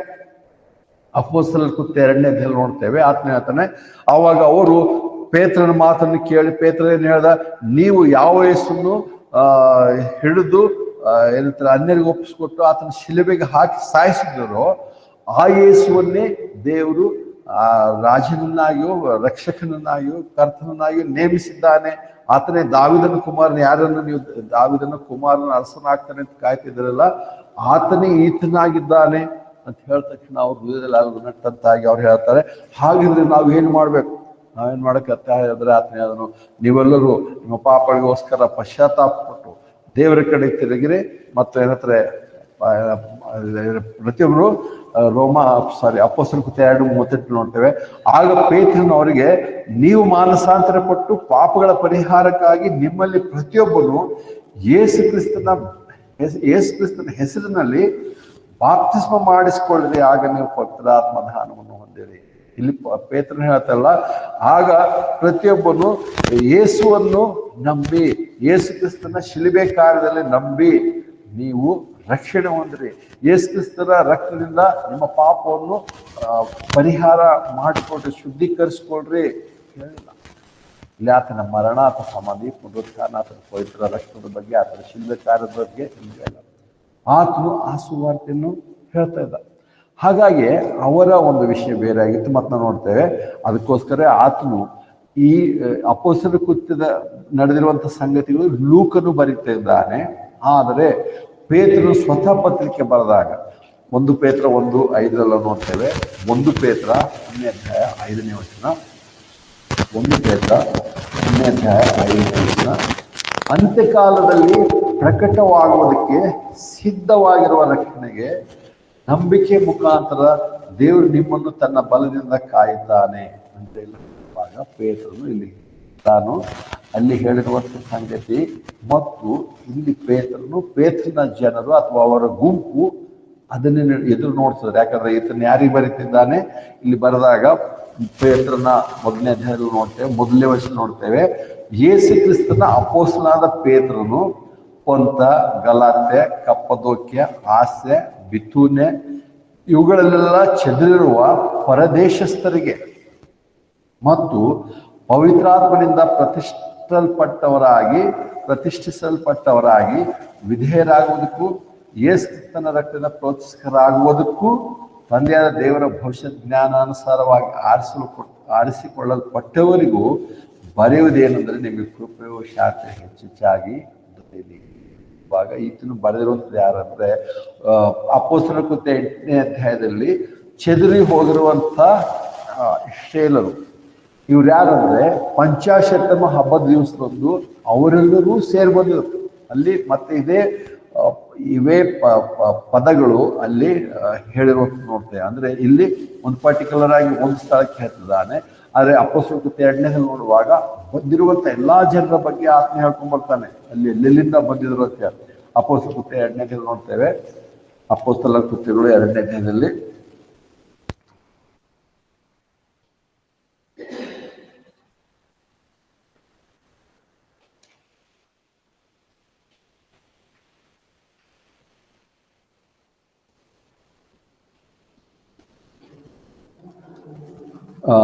ಎಂಟನೇ ವಚನದಿಂದ ಅಪೊಸ್ತಲರ ಕೃತ್ಯ 2ನೇ ಅಧ್ಯಾಯ 8ನೇ ವಚನ. ಹಾಗಾದ್ರೆ ಪ್ರತಿಯೊಬ್ಬರು ನಮ್ಮ ಸ್ವಂತ ಭಾಷೆಯಲ್ಲಿ ಮಾತನಾಡುವುದನ್ನು ನಾವು ಕೇಳೋದು ಹೇಗೆ? ಪಾರ್ಥ್ಯರು, ಮೇದ್ಯರು, ಎಲಾಮ್ಯರು, ಮೆಸೊಪೊತಾಮ್ಯ, ಯೂದಾಯ, ಕಪ್ಪದೋಕ್ಯ, ಪೊಂತ, ಆಸ್ಯ, ಫ್ರೂಗ್ಯ, ಪಂಫುಲ್ಯ, ಐಗುಪ್ತದಲ್ಲಿದ್ದವರು, ಕುರೇನ ಮಗ್ಗದಲ್ಲಿರುವ ಲಿಬಿಯದ ಪ್ರಾಂತ್ಯದವರು, ರೋಮದ ಪ್ರವಾಸಿಗಳು, ಯಹೂದ್ಯರು, ಯಹೂದ್ಯ ಮತಾವಲಂಬಿಗಳು, ಕ್ರೇತರು ಮತ್ತು ಅರಬಿಯರು ಆಗಿರುವ ನಾವು ನಮ್ಮ ಭಾಷೆಗಳಲ್ಲಿ ದೇವರ ಮಹತ್ವ ಕಾರ್ಯಗಳನ್ನು ಇವರು ಹೇಳುವುದನ್ನು ಕೇಳ್ತೇವೆ ಅಂತ ಒಬ್ಬರಿಗೊಬ್ಬರು ಮಾತನಾಡಿಕೊಂಡರು. ಅವರೆಲ್ಲರೂ ವಿಸ್ಮಯಗೊಂಡು ಸಂದೇಹ ಪಟ್ಟವರಾಗಿ ಅಂದ್ರೆ ನೋಡ್ತೇವೆ. ಇವರೆಲ್ಲರೂ ಇಲ್ಲಿ ಹೇಳ್ತಿರುವಾಗ ಈ ದೇಶಗಳ ಬಗ್ಗೆ ಹೇಳ್ತಾರೆ. ಇದರಲ್ಲಿ ಪೇತ್ರನ ಕೆಲವು ಪ್ರದೇಶಕ್ಕೆ ಬಂದಿರುವಂತಹ ಹೆಸರುಗಳು ಕೂಡ ಉಂಟು. ಇವರೆಲ್ಲ ಸೇರಿರುವುದು ಯಾಕೆಂದ್ರೆ ಅವರು ಯಹೂದ್ಯರು ಪಂಚಾಶತ್ತಮ ಹಬ್ಬವನ್ನು ಆಚರಿಸೋದಕ್ಕೋಸ್ಕರ ದೇವರ ವಾಕ್ಯದ ಪ್ರಕಾರ ಆಜ್ಞೆಯ ಪ್ರಕಾರ ಅದನ್ನು ಮಾಡೋದಕ್ಕೆ ಅವರು ಯೆರೂಸಲೇಮಿಗೆ ಬರಲೇಬೇಕಾಗಿತ್ತು. ಅದಕ್ಕೋಸ್ಕರ ಅವ್ರು ಸೇರಿ ಬಂದಿದ್ರು. ಅವರು ಸೇರಿ ಬಂದಾಗ ಅವರು ಅನೇಕರು ಪೇತ್ರನ ಏನಂತಾರೆ ವಾಕ್ಯಗಳನ್ನು ಕೇಳಿ ಅಥವಾ ಒಂದಿನ ಬೋಧನೆಯನ್ನು ಕೇಳಿ, ಅಂದರೆ ಆತನ ಬೋಧನೆ ಏನಾಗಿತ್ತು, ಸುವಾರ್ತೆ ಏನಾಗಿತ್ತು ಅಂದರೆ ದೇವರಾಜ್ಯ ಹತ್ರವಾಗಿದೆ, ನೀವು ದೇವರ ಕಡೆಗೆ ತಿರ್ಕೊಡ್ರಿ ಹೇಳಿದ ತಕ್ಷಣ ಅನೇಕರು ಅವರು ಯೆರೂಸಲೇಮಿನಲ್ಲೇ ಉಳ್ಕೊಂಡ್ರು. ಯೆರೂಸಲೇಮ್ ಉಳ್ಕೊಂಡ್ರು. ಅದರಲ್ಲೂ ನೋಡ್ತೇವೆ ಬಾರ್ನಬನು ಆತನು ಬೇರೆ ದೇಶದಲ್ಲಿದ್ದ, ಆದರೆ ಆತನು ತನಗಿರುವಂಥ ಆಸ್ತಿಯನ್ನು ಮಾರಿ ಅದನ್ನು ಕೂಡ ತಂದು ಆತನು ಅಪೊಸ್ತಲರ ಪಾದಗಳಿಗೆ ಹಾಕಿದರು. ಅವರೆಲ್ಲರೂ ಇನ್ನೇನು ದೇವರ ರಾಜ್ಯ ಬರುತ್ತೆ ಅಂತ ಹೇಳಿ ಅವರು ಕಾದು ಕೂತ್ಕೊಂಡಿದ್ರು. ಹಾಗಂತ ಹೇಳಿ ದೇವರು ಸುಳ್ಳು ಹೇಳಲಿಲ್ಲ ಅಥವಾ ಅವರ ನಂಬಿಕೆ ಸುಳ್ಳಾಗಿರ್ಲಿಲ್ಲ. ಆದರೆ ನೋಡ್ತೇವೆ ಅವರು ಹಾಗೆ ಮಾಡುವಾಗಲೇ ನೋಡ್ತೇವೆ ಅದು ಅವತ್ತು ದೇವರ ರಾಜ್ಯಕ್ಕೋಸ್ಕರ ಅವರು ಮಾಡಬೇಕಾಗಿತ್ತು. ಅದಕ್ಕೆ ನಾವು ನೋಡ್ತೇವೆ ಯೇಸು ಕ್ರಿಸ್ತನು ಕೂಡ ಒಂದ್ಸಾರಿ ಒಬ್ಬ ಧನಿಕನಾದಂಥ ಯವನಸ್ಥ ಅಧಿಕಾರಿ ಕರ್ತನ ಬಳಿಗೆ ಬಂದು ಕೇಳ್ತಾನೆ, ನಾನು ನಿತ್ಯ ಜೀವ ಪಡ್ಕೋಬೇಕಂದ್ರೆ ಏನು ಮಾಡ್ಬೇಕಂತ ಹೇಳಿ. ಅಂದರೆ ಅಲ್ಲಿ ನೋಡ್ತೇವೆ ಆತನ ಹೇಳಿದ್ದು ಮೊದಲು ಹೇಳ್ತಾನೆ, ಹೋಗು ಎಲ್ಲ ದಶಾಗಣಕ್ಕೆ. ಆತನ ಬಾಲ್ಯದಿಂದೆಲ್ಲ ನಾವು ಮಾಡ್ಕೊಂಡ್ಬಂದಿದ್ದೀವಿ. ಆ ಕರ್ತನ ಹೇಳ್ತಾನೆ, ಹಾಗಿದ್ರೆ ನಿನಗಿರುವಂಥದ್ದೆಲ್ಲ ಮಾರಿ ನನ್ನ ಹಿಂದೆ ಬಾ ಅಂತ ಹೇಳಿ. ದೇವರಾಜ್ಯ ಪಡ್ಕೊಳ್ಳೋದು ನಿತ್ಯ ಜೀವ ಪಡ್ಕೋಬೇಕಂದ್ರೆ ಆ ಸಮಯದಲ್ಲಿ ಆ ಒಂದು ಸುವಾರ್ತೆ ಅಥವಾ ಆ ಬೋಧನೆ ಆಗಿತ್ತು. ಆದರೆ ಆತನು ಮುಖ ಸತ್ತು ಮಾಡಿಕೊಂಡನಾಗಿ ಹೋಗುದು. ಇಲ್ಲಿ ಅಪೊಸ್ತಲರ ಕೃತ್ಯ 2ನೇದಲ್ಲಿ ಬರುವಾಗ ಆ ಒಂದು ಅವಶ್ಯಕತೆ ಇತ್ತು. ಅದಕ್ಕೋಸ್ಕರ ಅವರೆಲ್ಲರೂ ಮಾರಿ ಅದರ ಹಣ ತಂದು ಅಪೊಸ್ತಲರ ಪಾದಗಳಿಗೆ ಹಾಕಿ ಎಲ್ಲರೂ ಒಟ್ಟಾಗಿ ಅಲ್ಲಿ ಹೇಳ್ತಾರೆ, ಎಲ್ಲರೂ ತಮ್ಗಿರುವಂಥದ್ರಲ್ಲಿ ಎಲ್ಲ ಹಂಚಿಕೊಂಡು ಜೀವಿಸ್ತದ್ರು. ಯಾರಿಗೂ ಯಾವುದು ಕಡಿಮೆ ಇರಲಿಲ್ಲ. ಎಲ್ಲವೂ ಒಬ್ಬರಿಗೊಬ್ಬರು ಯಾರು ಐಶ್ವರ್ಯವಂತರಲ್ಲ, ಯಾರು ಬಡವರಲ್ಲ, ಹಾಗಿದ್ರು. ಆ ರೀತಿಯಾಗಿ ಅದಕ್ಕೋಸ್ಕರ ಅವರೆಲ್ಲರೂ ಮಾರಿ ಆ ರೀತಿಯಾಗಿ ಜೀವಿಸ್ತಿದ್ರು. ಆದರೆ ಯಾವಾಗ ದಿವಸಗಳು ಕಳೆದಂತೆ ಅವರಿಗೆ ವಿರೋಧ, ಅವರಿಗೆ ಹಿಂಸೆ, ಸಂಕಟಗಳು ಶುರು ಆಯಿತು. ಆವಾಗ ಮತ್ತೆ ಅವರು ವಾಪಸ್ ತಾವೆಲ್ಲಿಂದ ಬಂದರು ಅಲ್ಲಿ ಹೋದರು. ಆ ಸಮಯದಲ್ಲಿಯೇ ನೋಡ್ತೇವೆ ಭಯಂಕರವಾದಂಥ ಘಟನೆ ಅನನೀಯ ಮತ್ತು ಸಫೈರಳ ಬಗ್ಗೆ ನೋಡ್ತೇವೆ. ಅದು ಯಾಕೆ ಆ ಸಮಯದಲ್ಲಿ ದೇವರ ಆತನು ಎಷ್ಟು ಮಟ್ಟಿಗೆ ಕೋಪಗೊಂಡು ಅವರ ಶಿಕ್ಷಣ ಆ ಸಮಯದಲ್ಲಿ ಅದರ ಅವಶ್ಯಕತೆ ಇತ್ತು. ಇವತ್ತು ಜನರು ಅದಕ್ಕಿಂತ ಸುಳ್ಳು ಹೇಳ್ತಾರೆ, ಆದರೆ ದೇವರ ಆತ್ಮ ಯಾಕೆ ಅಂತ ತೀರ್ಮಾನ ಮಾಡ್ತಾ ಇಲ್ಲ ಅಂದರೆ ಇವತ್ತಿನ ಡಿಸ್ಪೆನ್ಸೇಷನ್ ಅಥವಾ ಇವತ್ತಿನ ಕಾಲ ಒಂದು ಅವಧಿಯಲ್ಲಿ ನಾವು ವಿಭಿನ್ನವಾದಂಥ ದೇವರ ಆಡಳಿತದಲ್ಲಿ ನಾವು ಜೀವಿಸ್ತಿದ್ದೇವೆ. ಹಾಗಂತ ಹೇಳಿ ದೇವರು ಪಾಪವನ್ನು ಸಹಿಸ್ತಾನೆ, ಪಾಪಕ್ಕೆ ಶಿಕ್ಷೆ ಕೊಡಲ್ಲ ಅಂತ ಅದರ ಅರ್ಥ ಅಲ್ಲ. ಆದರೆ ಆತನ ಆಡಳಿತದಲ್ಲಿ ವ್ಯತ್ಯಾಸ ಉಂಟು. ಅದಕ್ಕೆ ಇವರೆಲ್ಲರೂ ಇವರೆಲ್ಲ ತಮಗಿರುವಂಥದ್ದನ್ನು ಮಾರಿ ಬಂದಾಗ ಅನನೀಯ ಸಫೈರಳು ಅದರಲ್ಲಿ ಮುಚ್ಚಿಕೊಂಡ್ರು. ಆ ಸಮಯದಲ್ಲಿ ಅದರ ಅವಶ್ಯಕತೆ ಇತ್ತು. ಮತ್ತು ಅಷ್ಟೇ ಅಲ್ಲ, ಪೇತ್ರನಿಗೂ ಅಪೊಸ್ತಲರು ದೇವರು ಮಾರ್ಕನ ಸುವಾರ್ತೆ 16ನೇ ಅಧ್ಯಾಯದಲ್ಲಿ ಮತ್ತು ಬೇರೆ ಬೇರೆ ಕಡೆಗಳಲ್ಲಿ ಹೇಳಿರುವ ಹಾಗೆ ಆತನು ಮತ್ತು ಅಷ್ಟೇ ಅಲ್ಲ ಪಾಪಗಳನ್ನು ಕ್ಷಮಿಸುವಂಥ ಅಧಿಕಾರ ಕೂಡ ಪರಲೋಕದ ಏನಂತಾರೆ ಮತ್ತು ನರಕದ ಬೀಗದ ಕೈಗಳನ್ನು ಕೊಟ್ಟಿದೆ ಅಂತ ಪೇತ್ರನಿಗೆ ಹೇಳ್ತಾನೆ. ಆ ಅಪೊಸ್ತಲರಲ್ಲಿ ಮುಖ್ಯವಾದಂಥವನಾಗಿದ್ದನು. ಆತನು ಮಾಡುವಂಥದ್ದೇ ಏನಂತಾರೆ ಅಂತಿಮ ನ್ಯಾಯವಾಗೈತೆ. ದೇವರು ಅವನನ್ನು ಹಾಗೆ ಉಪಯೋಗಿಸಿದ. ಅದನ್ನೇ ಅಂಥ ಒಂದು ಕಠಿಣವಾದಂಥ ತೀರ್ಪಿನ ನಿಮಿತ್ತ ಅಥವಾ ಅಲ್ಲಿ ಆ ಸಮಯಕ್ಕೆ ಅದು ನಾರ್ಮಲ್ ಆದಂಥ ತೀರ್ಪೆ. ಅಂಥ ತೀರ್ಪಿಗೆ ಅನನೀಯ ಸಫೈರಳು ಮರಣ ಕೂಡ.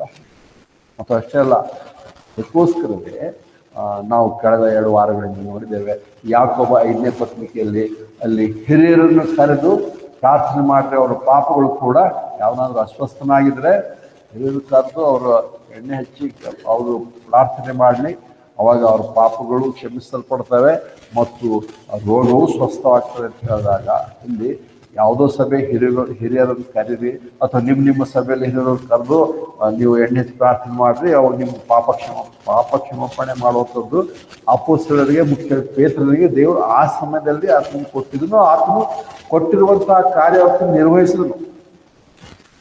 ಯಾಕೋ ಪತ್ರಿಕೆಯಲ್ಲಿ ಹೇಳುವಾಗಲೂ ಅವರು ಅಲ್ಲಿ ಹಿರಿಯರು ಅಂತ ಹೇಳುವಾಗ ಯಾವುದೋ ಸಭೆ ಹಿರಿಯರಲ್ಲ, ಅಥವಾ ಇವತ್ತು ಯಾವುದೋ ಚರ್ಚಲ್ಲಿ ಎಲ್ಡರ್ಸ್ ಒಂದು ಮಾಡ್ರಿ ಅಂತ ಹೇಳ್ತಲ್ಲ. ದಿನಕ್ಕೆ ಯಾಕೋಬನು ಕೂಡ ಪೇತ್ರನು ಬರೆದ ಹಾಗೆ ಅವರಿಗೆ ಬರೆದ ಸಂಗತಿ ಆಗಿರುವಾಗ ಅಲ್ಲಿ ಅವರು ಹೋಗಿ ಪ್ರಾರ್ಥನೆ ಮಾಡುವಾಗ ಅಪೊಸ್ತಲರಿಗೆ ಪಾಪ ಕ್ಷಮಿಸುವಂತ ಶಕ್ತಿ ಕೂಡ ಆ ಸಮಯಕ್ಕೆ ದೇವರು ಈ 12 ಅಪೊಸ್ತಲರಿಗೆ ಕೊಟ್ಟಿದ್ರು. ಅದಕ್ಕೆ ಅವರು ಆ ಸಂಗತಿಯನ್ನು ಮಾಡಿದರು. ಅಲ್ಲಿ ಹೇಳುವಂಥ ಸಂಗತಿ ಇಲ್ಲಿ ಅನನೀಯ ಸಫರಳ ಬಗ್ಗೆ ಕೂಡ ಹಾಗೆ ಆಗಿದೆ. ಆದರೆ ಕಾಲ ಕಳೆದಂತೆ ಅದು ಹಾಗೆ ಮುಂದುವರಿಯಲಿಲ್ಲ.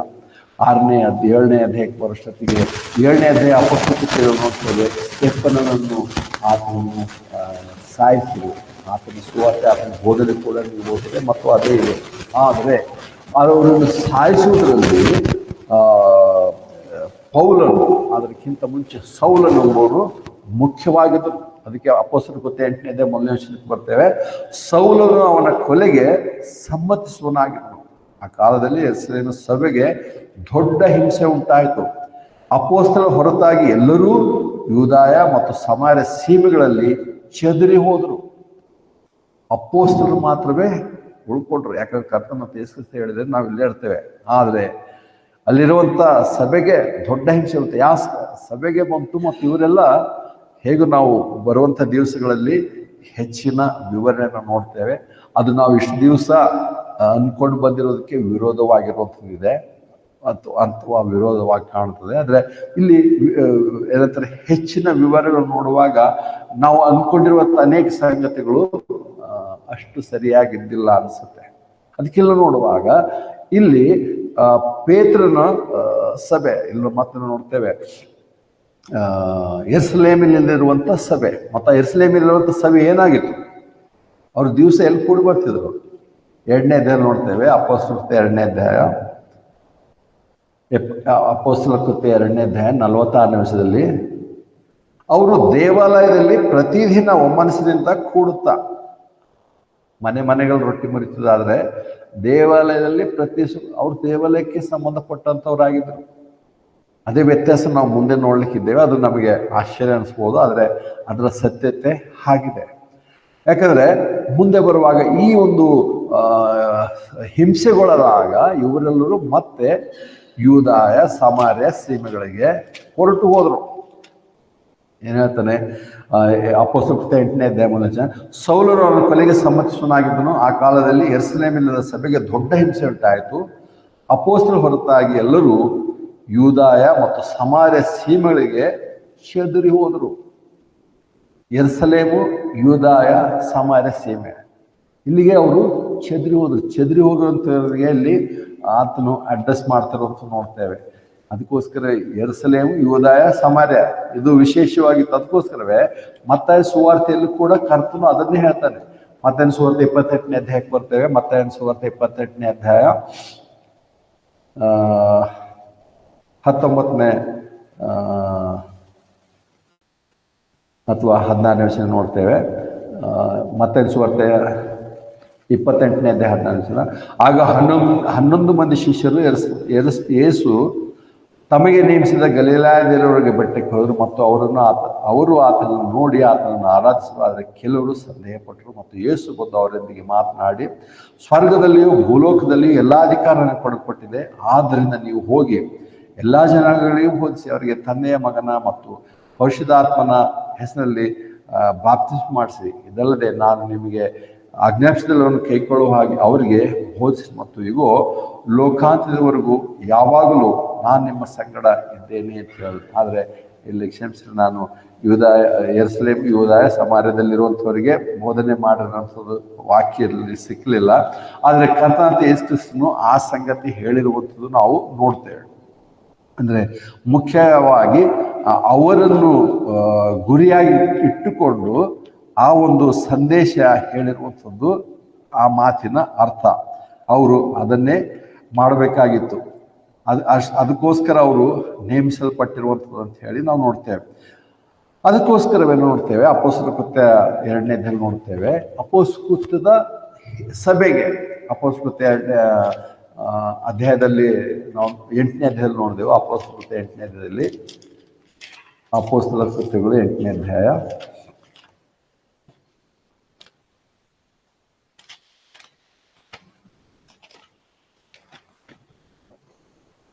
ಅಲ್ಲೇನು ಹೇಳೋದಂದ್ರೆ ಆ ಕಾಲದಲ್ಲಿ ಯೆರೂಸಲೇಮಿನಲ್ಲಿದ್ದ ಸಭೆಗೆ ದೊಡ್ಡ ಹಿಂಸೆ. ಯೆರೂಸಲೇಮಿನಲ್ಲಿದ್ದ ಸಭೆ, ಯೆರೂಸಲೇಮಿನ ಸಭೆ ಯಾವುದು? ಅದೇ ಪ್ರಾರಂಭದಲ್ಲಿ ಆಗಿರುವಂಥ ಸಭೆ. ಆದರೆ ಸುಮ್ಮನೆ ನಮ್ಮ ತಿಳುವಳಿಕೆಗೆ ಬರಲಿ, ಅದರ ವಿಷಯವನ್ನು ನಂತರದಲ್ಲಿ ನಾವು ನೋಡ್ತೇವೆ. ಯೆರೂಸಲೇಮ್ ಮೊದಲನೇ ಸಭೆ, ಆದರೆ ಮುಂದೆ ಅಪೊಸ್ತಲ ಕೃತ್ಯಗಳಲ್ಲಿಯೇ ಮುಂದೆ ಬರ್ತೇವೆ. ಅಂತ್ಯೋಕ್ಯದಲ್ಲಿ ಮೊದಲು ಅಂತ್ಯೋಕ್ಯದಲ್ಲಿದ್ದ ಸಭೆಯವರಿಗೆ ಕ್ರೈಸ್ತರೆಂಬ ಹೆಸರು ಮೊದಲು ಬಂತು ಅಂತ ಹೇಳುತ್ತೆ. ಯೆರೂಸಲೇಮಿನಲ್ಲಿ ಮೊದಲನೇ ಸಭೆ ಇದೆ, ಯೆರೂಸಲೇಮಲ್ಲಿ ಮೊದಲೇ ಇತ್ತು. ಯಾಕೆ ಅಲ್ಲಿದ್ದಂಥವ್ರಿಗೆ ಯಾಕೆ ಕ್ರೈಸ್ತರು ಅಂತ ಹೇಳಿ ಕರೀಲಿಲ್ಲ? ಯಾಕೆ ಅಂತ್ಯೋಕ್ಯದಲ್ಲಿರುವಂಥ ಚರ್ಚ್ನವ್ರಿಗೆ ಕ್ರೈಸ್ತರು ಅಂತ ಹೇಳಿ ಕರೆದರು? ಇದರ ವ್ಯತ್ಯಾಸ ನಾವು ಬರುವಂಥ ದಿವಸಗಳು ನೋಡ್ತೇವೆ. ಅಂದರೆ ನೋಡುವಾಗ ಹೇಗೂ ಇಲ್ಲಿ ಸಭೆ ಮತ್ತು ಆ ಸಭೆ ಏನಾಗಿತ್ತು, ಅದರ ಬೋಧನೆ, ಅವುಗಳ ವಿವರಗಳನ್ನು ನಾವು ಮುಂದಿನ ದಿವಸಗಳು ನೋಡ್ತೇವೆ. ಯಾಕೆ ಅಲ್ಲಿ ಕ್ರೈಸ್ತರ ಕಾರ್ಯ ಅಂತ ಕೊಟ್ಟರು, ಇಲ್ಲಿರುವಂಥವ್ರಿಗೆ ಯಾಕೆ ಕ್ರೈಸ್ತರ ಅಂತ ಕರೆಯಲಿಲ್ಲ? ಅಷ್ಟು ದಿವಸಗಳು ಬೇಕಾಯ್ತು. ಅಥವಾ ಇವರು ಅಂತ್ಯೋಕ್ಯದಲ್ಲಂತ ವಿಶ್ವಾಸಿಗಳೇ ಶ್ರೇಷ್ಠರು, ಇವರು ಶ್ರೇಷ್ಠರಲ್ಲ ಅಂತಲ್ಲ, ಅಲ್ಲ.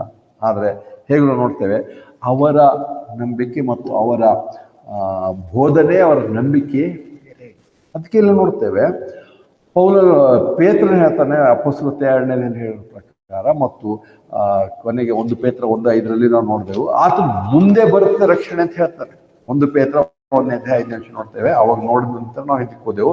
1 ಪೇತ್ರ 1:5 ಅಂತ್ಯಕಾಲದಲ್ಲಿ ಪ್ರಕಟವಾಗುವುದಕ್ಕೆ ಸಿದ್ಧವಾಗಿರೋ ರಕ್ಷಣೆಗೆ ನಂಬಿಕೆ ಮುಖಾಂತರ ದೇವರು ನಿಮ್ಮನ್ನು ತನ್ನ ಬಲದಲ್ಲಿ ಕಾಯ್ತಾನೆ. ನೋಡುವಾಗ ಇವರ ಪ್ರಕಾರ ಇವರ ರಕ್ಷಣೆ ಅಂದರೆ ಅಂತ್ಯಕಾಲದಲ್ಲಿ ಬರುತ್ತದೆ, ಇನ್ನು ಮುಂದೆ ಭವಿಷ್ಯದಲ್ಲಿ ಬರುತ್ತೆ ಅಂತ ಹೇಳಿ ಅದು ಎದುರು ನೋಡ್ತಾ ಇದ್ರು. ಅವರ ರಕ್ಷಣೆ ಅದೇ ಆಗಿತ್ತು.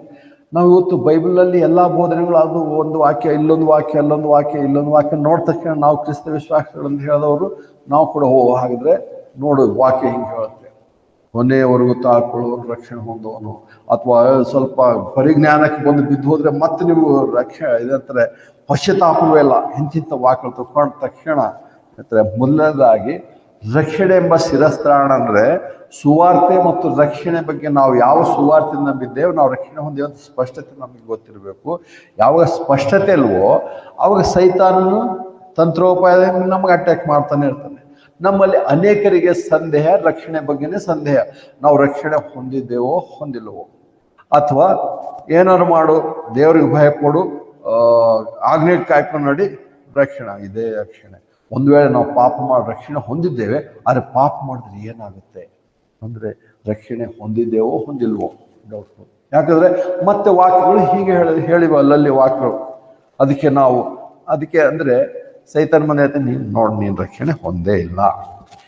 ಈ ವಾಕ್ಯಗಳ ಪ್ರಕಾರ ನೋಡಿ ನೀನು ರಕ್ಷಣೆ ಹೊಂದಿ, ಇನ್ನೂ ನೋಡಿ ವಾಕ್ಯಗಳೇನಿವೆ ಅದು ಹೆಂಗೆ ನೀನು ರಕ್ಷಣೆ ಹೊಂದಿದೆ ಅಂತ ಹೇಳ್ತೀನಿ. ಅದಕ್ಕೆ ಇಲ್ಲಿ ಪೇತ್ರನ ಹೇಳೋ ಪ್ರಕಾರನೇ ಮುಂದೆ ನೋಡ್ತೇವೆ. ಪ್ರಕಟಣೆಗಂತಲ್ಲಿ ನೋಡ್ತೇವೆ. ಪ್ರಕಟಣೆ 12ನೇ ಅಧ್ಯಾಯ 10ನೇ ವಚನ. ಪ್ರಕಟಣೆ 12:10. ಪ್ರಕಟಣೆ 12ನೇ ಅಧ್ಯಾಯ 10ನೇ ವಚನ. ಆಗ ಸ್ವರ್ಗದಲ್ಲಿ ಮಹಾಶಬ್ದವನ್ನು ನಾನು ಕೇಳಿದು, ಅದು ಈಗ ರಕ್ಷಣೆಯು, ಶಕ್ತಿಯು, ನಮ್ಮ ದೇವರ ರಾಜ್ಯವು, ಆತನ ಕ್ರಿಸ್ತನ ಅಧಿಕಾರವೂ ಬಂದವು. ಯಾಕಂದ್ರೆ ಹಗಲಿರುಳು ನಮ್ಮ ಸಹೋದರರ ಮೇಲೆ ನಮ್ಮ ದೇವರ ಮುಂದೆ ದೂರು ಹೇಳಿದ ದೂರುಗಾರನು ದೊಬ್ಬಲ್ಪಟ್ಟಿದ್ದಾನೆ. ಅಂದ್ರೆ ಇಲ್ಲಿ ಇದನ್ನೇ ಕಾಯ್ತಿರುವಂಥವ್ರು, ಇದನ್ನೇ ನಂಬಿರುವಂಥವ್ರು, ಕಡೆಯವರು ತಾಳ್ಕೊಳ್ಳುವಂಥವನು, ಮತ್ತೆ ದೇವರು ಹಾಕಿ ಬಂದು ವಾಪಸ್ ಹೋದರೆ ಅವನಿಗೆ ರಕ್ಷಣೆ ಇಲ್ಲ ಅನ್ನೋಂಥವ್ರು, ಆ ವಾಕ್ಯಗಳನ್ನು ಆಧಾರ ಮಾಡ್ಕೊಳ್ಳೋರಿಗೆ ಇನ್ನೂ ರಕ್ಷಣೆ ಇದ್ದಿಲ್ಲ, ಇನ್ನೂ ಕಾಯ್ತಿದ್ರು. ಅದಕ್ಕೆ ಇಲ್ಲಿ 12ನೇ ಅಧ್ಯಾಯಕ್ಕೆ ಬರುವವರೆಗೂ ಅವರಿಗೆ ರಕ್ಷಣೆ ಇಲ್ಲ.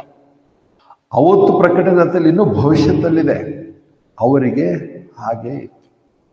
ಹಾಗಿರೋದ್ರಿಂದ ಅವರು ಅದನ್ನೇ ಎದುರು ನೋಡ್ತಿದ್ದಾರೆ. ಮತ್ತು ಅವರಿಗೆ ಸಂಬಂಧಪಟ್ಟಂತ ವಾಕ್ಯಗಳೇ ಉಂಟು. ಆ ವಾಕ್ಯಗಳೇನು ನಂಬಿ ನಾವು ಕನ್ಫ್ಯೂಸ್ ಮಾಡ್ಕೊಂಡ್ರೆ ಅಂದ್ರೆ ವಾಕ್ಯಗಳು ಉಂಟು, ಸೈತಾನ ಬಂದು ಅದೇ ವಾಕ್ಯ ನಮ್ಗೆ ಹೇಳ್ತಾರೆ. ಈಗ ಅನೇಕರು ಎಲ್ಲ ಕಡೆಗೆ ಇದೊಂದು ಕಾಮನ್ ಆಗಿ rightly divide the word of truth, rightly divide. ಎಲ್ಲರೂ ರೈಟ್ಲಿ ಮಾಡೋರೇ ಇದ್ದಾರೆ, ಆದರೆ ಇಂಥ ಅನೇಕ ವಿಷಯಗಳನ್ನು ಸ್ಪಷ್ಟತೆ ಕೊಟ್ಟಿಲ್ಲ. ಏನಂದ್ರೆ 2-3 ವಚನಗಳಲ್ಲಿ ಇಲ್ಲಿ ಎಲ್ಲ ಅಲ್ಲಿಂದ ಇಲ್ಲಿಂದ ಸೇರಿಸ್ಕೊಳ್ಳೋದು, ನೋಡ್ರಿ ಇದ್ರ ಪ್ರಕಾರ ನೀವು ಈಗ ನಂಬಬೇಕು. ಯೇಸು ಕ್ರಿಸ್ತನು ಒಂದೊಂದು ಸಾರಿ ಒಂದೊಂದು ವಾಕ್ಯ ಹೇಳಿದಾಗ ಆತನು ಆ ಸಮಯದಲ್ಲಿ ಮುಂದೆ ಬರುವಂಥದ್ದು ಹಿಂದೆ ಇರುವಂಥದ್ದು ಎಲ್ಲವನ್ನು ಸೇರಿ ಹೇಳಿ ನೋಡ್ರಿ ನೀವೇ ನಂಬಬೇಕು ಅಂತ ಹೇಳಿಲ್ಲ. ಆ ಸಮಯದಲ್ಲಿ ಆತನು ಏನು ಹೇಳಿದ್ರೆ ಅದರ ಅರ್ಥ ಅವರಿಗೆ ಅವತ್ತಷ್ಟೇ ಆಗಿತ್ತು, ಅಥವಾ ಅಷ್ಟೇ ಅರ್ಥನೂ ಆಗಿಲ್ಲ. ಅನೇಕ ಸಾರಿ ಅವರಿಗೆ ಕರ್ತನ ಎಲ್ಲ ಶಿಷ್ಯರಿಗೂ ಅವರಿಗೆ ಮರಣ ಸಮಾಧಿ ಪುನರುತ್ಥಾನದ ಮಹತ್ವವೇ ಅವ್ರಿಗೆ ಗೊತ್ತಿರಲಿಲ್ಲ. ಅದರಿಂದ ರಕ್ಷಣೆ ಬರುತ್ತೆ ಅನ್ನೋಂಥದ್ದು ಕೂಡ ಅವ್ರಿಗೆ ತಿಳುವಳಿಕೆ ಇರಲಿಲ್ಲ. ಅದಕ್ಕೆ ಪೇತ್ರನ ಎಲ್ಲ ಶಿಷ್ಯರಿಗೆ ಆತನಲ್ಲ ಮತ್ತೆ ಸುವಾರ್ತೆ 16ನೇ ದಿನ ನೋಡ್ತೇವೆ. ಆತನು ಒಂದು ಸ್ವಲ್ಪ ದಿವಸ ಸೇವೆ ಮಾಡಿದ ಮೇಲೆ ಅಪೊಸ್ತಲರಿಗೆಲ್ಲ ಕಳಿಸಿ ಎಲ್ಲ ನೋಡ್ಕೊಂಬಂದ್ಮೇಲೆ ಅವತ್ತೆಲ್ಲ ಸೇರಿಸ ಮೇಲೆ ಇವತ್ತೊಂದು ಸ್ವಲ್ಪ ಅಸೆಸ್ಮೆಂಟ್ ಮಾಡೋಣ ಅಂತೇಳಿ ಆತನ ಅಪೊಸ್ತಲರನ್ನ ಕರೆದು ಹೇಳ್ತಾನೆ, ಜನರು ನನ್ನ ಬಗ್ಗೆ ಏನಂತಾರೆ ಅಂತೇಳಿ. ಅವಾಗ ಅವ್ರು ಹೇಳೋದು, ಕೆಲವರು ಏನಂತಾರೆ ಪ್ರವಾದಿಗಳಲ್ಲಿ ಮುಖ್ಯ ಅಂತ ಹೇಳ್ತಾರೆ, ಕೆಲವರು ನೀನು ಎಲಿಯನ್ ಅಂತ ಹೇಳ್ತಾರೆ, ಅಥವಾ ಕೆಲವರು ಬ್ಯಾಪ್ತಿಸ್ಮದ ಯೋಹಾನನೇ ಎದ್ದು ಬರ್ತೆ ಅಂತ ಹೇಳ್ತಾರೆ ಅಂತ. ಆವಾಗ ಕರ್ತನ ಕೇಳ್ತಾನೆ, ಹಾಗೆ ಅವರೆಲ್ಲ ಏನಾದ್ರು ಹೇಳ್ಬಿಡು, ಅರೆ ನೀವೇನಂತೀರ ಅಂದ ತಕ್ಷಣ ಪೇತ್ರನ ಹೇಳ್ತಾರೆ, ನೀನೇ ದೇವರ ಕುಮಾರನು. ಯೋಹಾನ ಸುವಾರ್ತೆ ಮತ್ತಾಯ 16ಕ್ಕೆ ಬರ್ತೇವೆ. ಮತ್ತಾಯ 16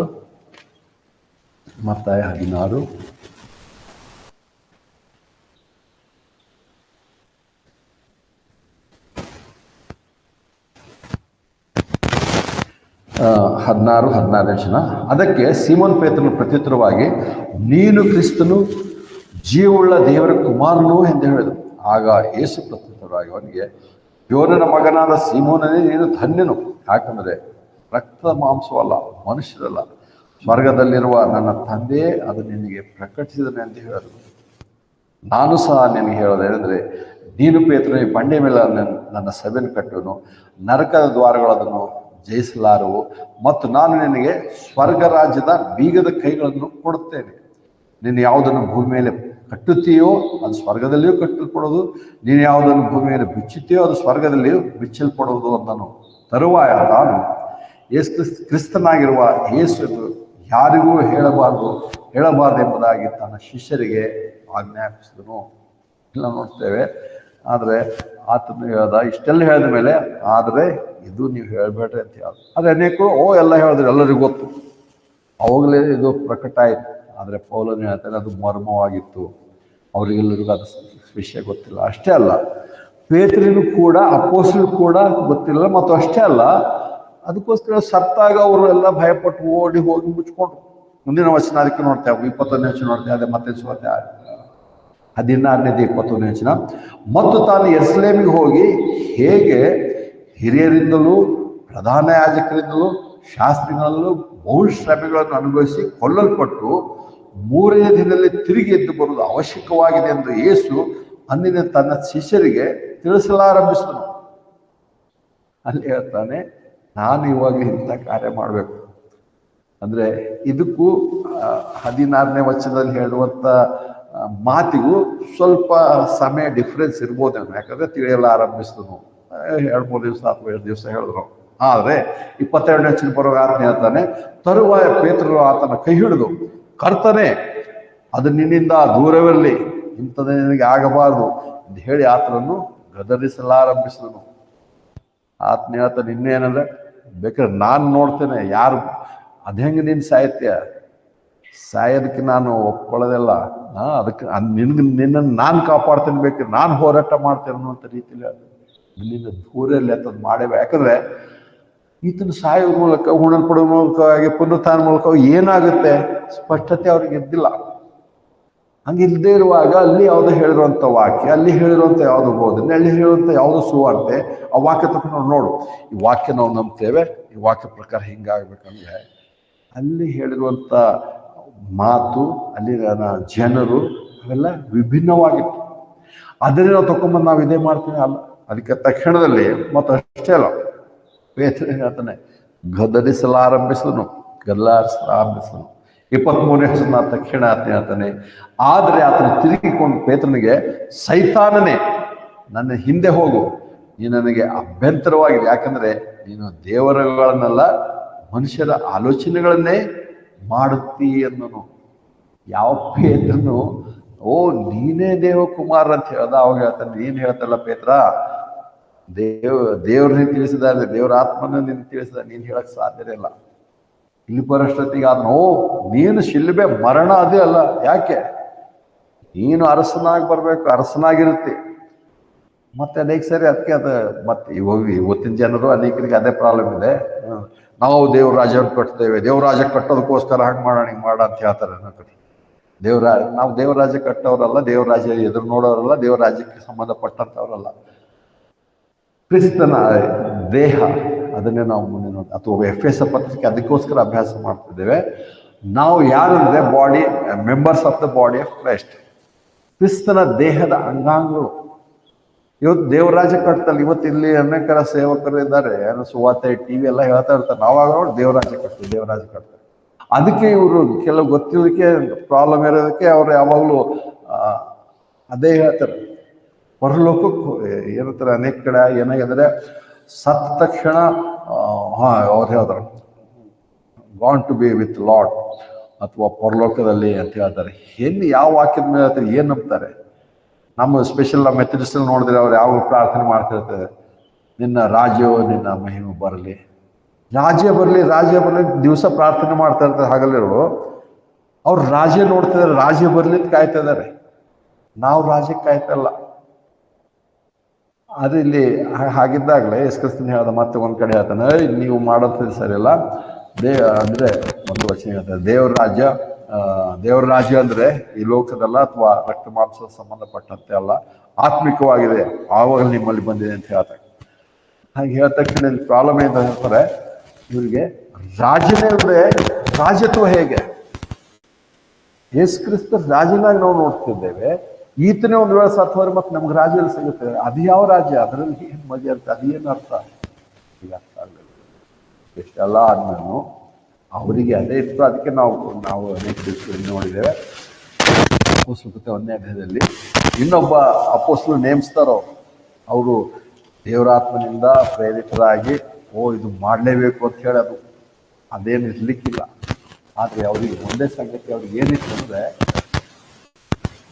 ನಾವು ದೇವರು ವಾಗ್ದಾನ ಮಾಡಿದ್ರೆ ದೇವರು ರಾಜ ಕರ್ತನ ಅಂತ ರಾಜ್ಯ ತರ್ತೇನೆ ಕೇಳಿದ್ದಾನೆ. ನಾವೆಲ್ಲರೂ 12 ಕುಲಗಳಿಗೆ ನಾವು ರಾಜರಾಗಿರ್ತೇವೆ. ಅದಕ್ಕೆ ಅವರಿಗೆ ಪ್ರಾಬ್ಲಮ್ ಏನಂತಂದ್ರೆ, ಒಬ್ಬ ಸತ್ವ ಇನ್ನೊಂದು ಕುಲಕ್ಕೆ ಬೇಕಲ್ಲ.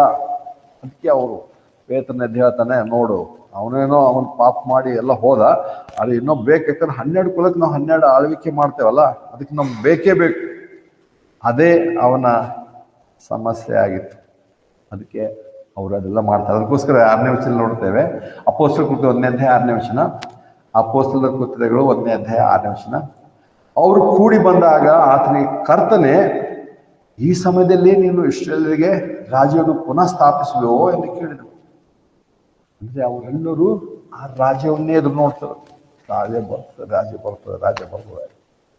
ಯೇಸುಕ್ರಿಸ್ತ ಒಂದ್ ದಿವಸ ಬೈದ ಅವನಿಗೆ, ನಾನು ಶಿಲ್ಬೆ ಹೇಗೆ ಶ್ರಮ ಮಾಡ ಹೊಂದಬೇಕು ಎಲ್ಲ ಹೇಳ್ತಕ್ಕಂಥ ಪೇತ್ರ ದೇವ್ರೇ ಅದು ದೂರ ಇರಲಿ ಅಂತ ಹೇಳ. ಬೈದ ತಕ್ಷಣ ಪೇತ್ರ ಸ್ವಲ್ಪ ಇದಾಗಿರ್ಬೇಕು, ಹಿಂದಿಗೆ ಬಂದ. ಆಯ್ತು ಯೇಸುಕ್ರಿಸ್ತನೇ ಅವತ್ತೇನೋ ಬೈದಿ ಮರಣ ಅದೆಲ್ಲ ಹೇಳಿದೆ, ಆದ್ರೆ ಇವಾಗ ನೀವು ಪುನರುತ್ಥಾನ ಹೊಂದ್ ಬಂದಿದಲ್ಲ, ನೀವು ಪುನರುತ್ಥಾನ ಹೊಂದ್ ಬಂದಿದೆ, ಮತ್ತೆ ಇವಾಗ ರಾಜ್ಯ ಸ್ಥಾಪನೆ ಮಾಡ್ತೇನೆ. ಅವ್ರಿಗೆ ಯಾವಾಗಲೂ ಅದೇ ಇತ್ತು. ಅದಕ್ಕೆ ಇಬ್ಬರು ಅಪೊಸ್ತಲರ ತಾಯಿ ಕೂಡ ಬಂದು ಕೇಳ್ತಾಳಲ್ಲ, ಕರ್ತನೆ ನೀನು ರಾಜ್ಯ ಪಡ್ಕೊಂಡು ನಾನು ಒಬ್ಬ ಮಗ ಬಲಗಡೆಯಲ್ಲಿ, ಒಬ್ಬ ಮಗ ಎಡಗಡೆಯಲ್ಲಿ. ಅವರು ಅದನ್ನೇ ನೋಡ್ತಿದ್ರು. ಇವತ್ತು ಕ್ರಿಸ್ತ ವಿಶ್ವಾಸಿಗಳಂತ ಇವತ್ತು ಹೇಳ್ಕೊಳ್ಳುವಂಥ ಕೂಡ ಅನೇಕರು ಅಂಥದ್ದೇ ಭಾವನೆಯಲ್ಲಿ ಯೇಸುಕ್ರಿಸ್ತನ ಹಿಂಬಾಲಿಸುವಂಥವ್ರು. ಅಂದ್ರೆ ಇಲ್ಲಿ ಕೂಡ ಮತ್ತೆ ಅಂದ್ರೆ ಪೇತ್ರನು ಬಹಳ ಒಂದು ರೀತಿ ಮುಖ್ಯವಾದ ಅಪೊಸ್ತಲನೇ ಮುಖ್ಯವಾದಂಥ ವ್ಯಕ್ತಿಯೇ ಆಗಿದ್ದ. ಯಾವಾಗಲೂ ನೇರವಾಗಿ ಧೈರ್ಯದಿಂದ ಮಾತನಾಡುವಂಥವನೇ ಆಗಿದ್ದ. ಮತ್ತು ಅದೇ ಸಮಯಕ್ಕೆ ಅನೇಕ ಸಾರಿ ಬಯಸ್ಕೊಂಡಿರೋದು ಕೂಡ ಉಂಟು. ಈ ಸಮಯದಲ್ಲಿ ಕೂಡ ನೋಡ್ತೇವೆ, ಕರ್ತನು ತಕ್ಷಣ ಅವನಿಗೆ ದೇವ ಸ್ಥಾಪನೆ ಮಾಡ್ತೀನಿ ಅಂತ ಹೇಳಿ 7ನೇ ವರ್ಷ ನೋಡ್ತೇವೆ. ಮತ್ತು ಆತನವರಿಗೆ, ತಂದೆಯು ತನ್ನ ಸ್ವಂತ ಅಧಿಕಾರದಲ್ಲಿ ಇಟ್ಟುಕೊಂಡಿರುವ ಸಮಯಗಳನ್ನು ಕಾಲಗಳನ್ನು ತಿಳಿದುಕೊಳ್ಳೋದು ನಿಮಗೆ ಸಂಬಂಧಪಟ್ಟದಲ್ಲ. ಅದನ್ನ ಹೇಳೋದು ನಿಮ್ಗೆ ಅದು ಸಂಬಂಧಪಟ್ಟಿಲ್ಲ. ಅದಕ್ಕೆ ಅಂದರೆ ಇವರು ಅದಕ್ಕೆ ನಾವು ನೋಡ್ತೇವೆ ಪ್ರಾಗ್ರೆಸಿವ್ ರೆವಲ್ಯೂಷನ್ ಆಫ್ ಗಾಡ್ ಅಂತ ಹೇಳಿ. ದೇವರು ತನ್ನ ವಾಕ್ಯಗಳ ಪ್ರಕಟಣೆಯನ್ನು ಪ್ರಗತಿ ಪಥದಲ್ಲಿ ಆತನು ಒಂದೇ ದಿವಸದಲ್ಲಿ ಎಲ್ಲವೂ ಕಲಿಸಲಿಲ್ಲ, ಒಂದೇ ದಿವಸದಲ್ಲಿ ಎಲ್ಲರಿಗೂ ಎಲ್ಲ ಅರ್ಥ ಆಗಲಿಲ್ಲ. ನಾವು ಅದಕ್ಕೆ ದಿವಸ ಅಭ್ಯಾಸ ಮಾಡ್ಕೊಂಡು ಹೋಗಿ ನಮಗೆ ಇನ್ನೂ ಸ್ವಲ್ಪ ವಿಷಯಗಳು ತಿಳ್ಕೊಂಡು. ಆದರೆ ಯಾರು ಅವೆಲ್ಲ ಗೊತ್ತಿದೆ, ನಮಗೆಲ್ಲ ಗೊತ್ತಿದೆ, rightly dividing the word of truth ಅಂತೇಳಿ ಇನ್ನೂ ಅನೇಕ ವಿಷಯಗಳು ಅಸ್ಪಷ್ಟತೆ ಇದೆ. ನಾವೇ ರೈಟ್ಲಿ ಡಿವೈಡಿಂಗ್ ಉಳಿದವರೆಲ್ಲ ವೇಸ್ಟ್ ಅಂತ ಹೇಳಿದ್ರೆ ತಪ್ಪಾಗೋದು. ಅವ್ರಿಗೂ ಗೊತ್ತಿಲ್ಲ ಅನೇಕ ಸಂಗತಿಗಳು. ಇವರು ಅದಕ್ಕೆ ನೋಡ್ತೀನಿ ಕರ್ತನ ಹೇಳ್ದ ಮಾಡಲಿಲ್ಲ. ಅದಕ್ಕೆ ಇವರು ಇನ್ನೂ ಸ್ಪಷ್ಟ ಇಲ್ಲ ಅಂದ ತಕ್ಷಣ ಪೇತ್ರನು ಸ್ಪಷ್ಟ ಇಲ್ಲ ಅಂದ್ರೆ ಪರವಾಗಿಲ್ಲ, ಒಂದು ವಾರನೋ ಒಂದು ತಿಂಗಳಲ್ಲೋ ಬರ್ತಿರ್ಬೇಕು, ಆಗುತ್ತೆ. ಹೇಗೂ ನಾವು ದೇವರು ರಾಜರನ್ನಾಗಿ ಮಾಡ್ತಾನೆ ಅಂತ. ಅದಕ್ಕೆ ಅವರು ಅದನ್ನೇ ಎದುರು ನೋಡ್ತಿದ್ರು. ಅದೇ ಒಂದು ಭರದಲ್ಲಿ, ಅದೇ ಒಂದು ಆಸಕ್ತಿಯಲ್ಲಿ ಕಾಯ್ಕೊಂಡ್ರು. ತಮಗಿರೋದೆಲ್ಲರೂ ಮಾರಿ ಎಲ್ಲರೂ ಹಂಚ್ಕೊಂಡು ಎಲ್ಲರೂ ದೇವ್ರ ರಾಜ ನೋಡ್ಕೊಂಡು ಕಾಯ್ತಾ ಇದ್ರು. ಮತ್ತು ದೇವರು ಅದನ್ನು ಕೊಡ್ತಾ ಇದ್ದ. ಆತನ ದೇವ್ರು ಸುಳ್ಳು ಹೇಳುವಂಥವನ್ನಲ್ಲ, ಅಥವಾ ಅಲ್ಲಿ ಹೇಳುವಂಥದ್ದು ಅವ್ರಿಗೆ ಅರ್ಥ ಆಗಿಲ್ಲ ಅಂತ ಎಲ್ಲವೂ ಸ್ಪಷ್ಟ. ಆದರೆ ಯಾವಾಗ ದೇವರು ಎಷ್ಟೇ ಏನಂತಾರೆ ವಿಷಯಗಳನ್ನು ಹೇಳ್ಕೊಂಬಂದ್ರು ಇಸ್ರೇಲರು ಯಾವಾಗಲೂ ದೇವರಿಂದ ದೂರವೇ ಹೋದರು.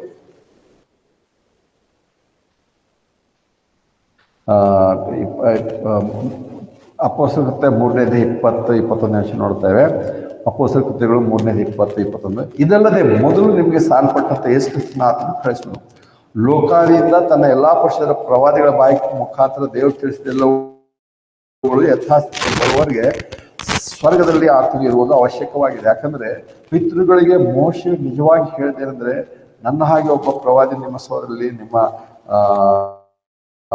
ಬಳಿಯಲ್ಲಿ ಬಿಡುತ್ತೇನೆ ಅಂತ ಹೇಳಿ ಇಲ್ಲಿ ಹೇಳುವಾಗ ಏನಂದ್ರೆ, ಹೇಗೆ ನಾನು ಹೇಳಬೇಕಾಗಿರುವ ಸಂಗತಿ ಇಲ್ಲಿ ಏನು ಹೇಳ್ತೇನೆ ಅಂದ್ರೆ, ಒಂದು ವಚನ ಇದ್ರಲ್ಲಿ ಏನು ಹೇಳ್ತಾನೆ ಈ ಅಧ್ಯಾಯದಲ್ಲಿ ಅಂದ್ರೆ, ಅಪೊಸ್ತಲ ಕೃತ್ಯ 2ನೇ ಅಧ್ಯಾಯದಲ್ಲಿ ಎಲ್ಲಾ ಯೆರೂಸಲೇಮಿನ ಜನರೇ ಯೆಹೂದ್ಯರೇ ಅಂತ ಅವರನ್ನು ಖಂಡಿಸ್ತಾರೆ. ನೀವು ಇಂಥ ತಪ್ಪು ಮಾಡಿದಿರ, ನೀವೇ ಯೇಸುವನ್ನು ಅನ್ಯರ ಕೈಗೆ ಒಪ್ಪಿಸ್ಕೊಟ್ಟು ಆತನನ್ನು ಹಿಂಸಿಸಿ ಆತನ ಸಾಯಿಸಿದ್ರ. ಆದರೆ ಇಲ್ಲಿ ಬರುವಾಗ ನಿಮಗೆ ತಿಳಿಯದೆ ಮಾಡಿದ್ದೀರ ಅಂತ ಹೇಳ್ತಾರೆ. 17ನೇ ವಚನಕ್ಕೆ ಬರ್ತೇವೆ. 17ನೇ ವಚನ, ಅಪೊಸ್ತಲ ಕೃತ್ಯ 3ನೇ ಅಧ್ಯಾಯ 17ನೇ ವಚನ. ಆಗ ಸಹೋದರರೇ, ನಿಮ್ಮ ಅಧಿಕಾರಿಗಳು ತಿಳಿಯದೆ ಮಾಡಿದಂತೆ ನೀವು ಇದನ್ನು ಮಾಡಿದಿರೆಂದು ನಾನು ಬಲ್ಲೆನು. ಕ್ರಿಸ್ತನು ಬಾಧೆ ಪಡಬೇಕನ್ನು ದೇವರು ಮುಂದಾಗಿ ತನ್ನ ಎಲ್ಲ ಪ್ರವಾದಿಗಳನ್ನು ಬಾಯಿಂದ ಹೇಳಿಸುವಾಗ ಹೀಗೆ ನೆರವೇರಿಸಿದನು. ಅಂದ್ರೆ 2ನೇ ಅಧ್ಯಾಯದಲ್ಲಿ ಹೇಳುವಾಗ ಅದನ್ನು ಖಂಡಿತವಾಗಿ ನೀವೇ ಇದಕ್ಕೆ ಜವಾಬ್ದಾರರು, ನೀವೇ ಇದಕ್ಕೆ ನೀವಿಂತ ಪಾಪ ಮಾಡಿದ್ದೀರಾ ಅಂದಾಗ ಅವರೆಲ್ಲರಿಗೂ ಎದೆಯಲ್ಲಿ ಅಲ್ಲಗು ನೆಟ್ಟಂತ ಆಯ್ತು. ಅದಕ್ಕೆ ಕೆಲವರು ಬರ್ತಾ ಕೇಳ, ನೋಡು ನೀನು ಕೂಡ ಅದೇ ಒಂದು ಗುಂಪಿನಲ್ಲಿ ಒಬ್ಬ ಇದ್ದಿ, ಅದಕ್ಕೆ ನೀನು ಅದೇ ಪಾಪ ಮಾಡಿದ್ದಿ ಅಂತ ಹೇಳಿ ಸುವಾರ್ತೆ ಹೇಳ್ತಾರೆ ಅವ್ರಿಗೆ. ನೀವು ನಂಬ್ರಿ ಅದೇ ರೀತಿ ಆ ಗುಂಪಿನಲ್ಲಿರುವಂಥವ್ರ ರೀತಿಯಲ್ಲೇ ನಿಮ್ಗೊಂದು ಸುವಾರ್ತೆ ಹೇಳಿದ್ರೆ ಏನ್ ಮಾಡ್ಬೇಕು ಅವರು? ನಿಮ್ಮ ಪಾಪಗಳ ಪರಿಹಾರಕ್ಕಾಗಿ ಯೇಸುವಿನ ಹೆಸರು ಬ್ಯಾಪ್ಟಿಸಮ್ ತಗೋರಿ. ಅದೆಲ್ಲ ಇವ್ರು ಮತ್ತೆ ಮುಂದಕ್ಕೆ ತಗೊಂಡು ಹೋಗ್ತಾರೆ. ಇಲ್ಲಿ ಅದಲ್ಲ, ಅಲ್ಲಿ ನಾವು ಅಲ್ಲ, ಮತ್ತು ನಮಗೆ ಅದು ನೇರವಾಗಿ ಹೇಳ್ತಾರೆ ಅವ್ರ ಪೇತ್ರ. ಆದರೆ 3ನೇ ಅಧ್ಯಾಯಕ್ಕೆ ಇನ್ನೂ ಮುಂದೆ ದೇವರು ಪೇತ್ರನಿಗೆ ತಿಳಿಸ್ತಾ ಬರುವ ಹಾಗೆ ಅಲ್ಲಿ ಬಂದಾಗ ಪೇತ್ರನಿಗೆ ಅರ್ಥ ಆಗುತ್ತೆ. 1ನೇ ಅಧ್ಯಾಯ 6ನೇ ವಚನ ಕೇಳ್ತಾನೆ, ದೇವ್ರ ರಾಜ್ಯ ಬರ್ತದೆ, ದೇವರೇ ಯೇಸು ಕ್ರಿಸ್ತನ ಇವಾಗ ಸ್ಥಾಪನೆ ಮಾಡ್ತೇವೆ, ಇವು ಎಲ್ಲ ಪುನರುತ್ಥಾನ ಆಯ್ತು, ನೀನು ಸಾಯ್ಬೇಕು ಹೋಗ್ಬೇಕು ಎಲ್ಲ ಹೇಳಿದೆ, ಈಗೆಲ್ಲ ಆಯ್ತಲ್ಲ, ಮತ್ತೆ ಇವಾಗ ಬರ್ತದೆ ದೇವ್ರ ರಾಜ್ಯ. ಅವಾಗ ಹೇಳ್ತಾರೆ ದೇವ್ರು ಅದನ್ನ ಇಲ್ಲ, ಅದು ಸಮಯ ಅದಿಲ್ಲ, ಅದು ಇವರೆಲ್ಲ ಬಹಳ ಇದರಿಂದ ಕಾಯ್ಕೊಂಡು ಬರ್ತಾ ಹೇಳ್ಕೊಂಡು. ಆದರೆ 3ನೇ ಅಧ್ಯಾಯಕ್ಕೆ ಬರುವಷ್ಟೊತ್ತಿಗೆ ಆತನ ಹೇಳ್ತಾನೆ, ಯಾವ ಇಷ್ಟೆಲ್ಲ ಆತನ ಖಂಡಿಸಿದನೋ ನೀವೇ ಹೇಗೆ ಮಾಡಿದ್ರಿ ಅಂತ ಹೇಳ್ದ. ಅದು 17ನೇ ವಚನಕ್ಕೆ ಬರುವಾಗ ಹೇಳ್ತಾನೆ, ನಿಮ್ಮ ಅಧಿಕಾರಿ ಕೂಡ ಹಾಗೆ ಮಾಡೋದು ನೀವು ತಿಳಿದೇ ಮಾಡಿದಿರ. ಇಗ್ನೋರೆಂಟ್ಲಿ ಅಂತ ಹೇಳಿ ಇಂಗ್ಲಿಷ್ನಲ್ಲಿ ಉಪಯೋಗಿಸ್ತಾರೆ.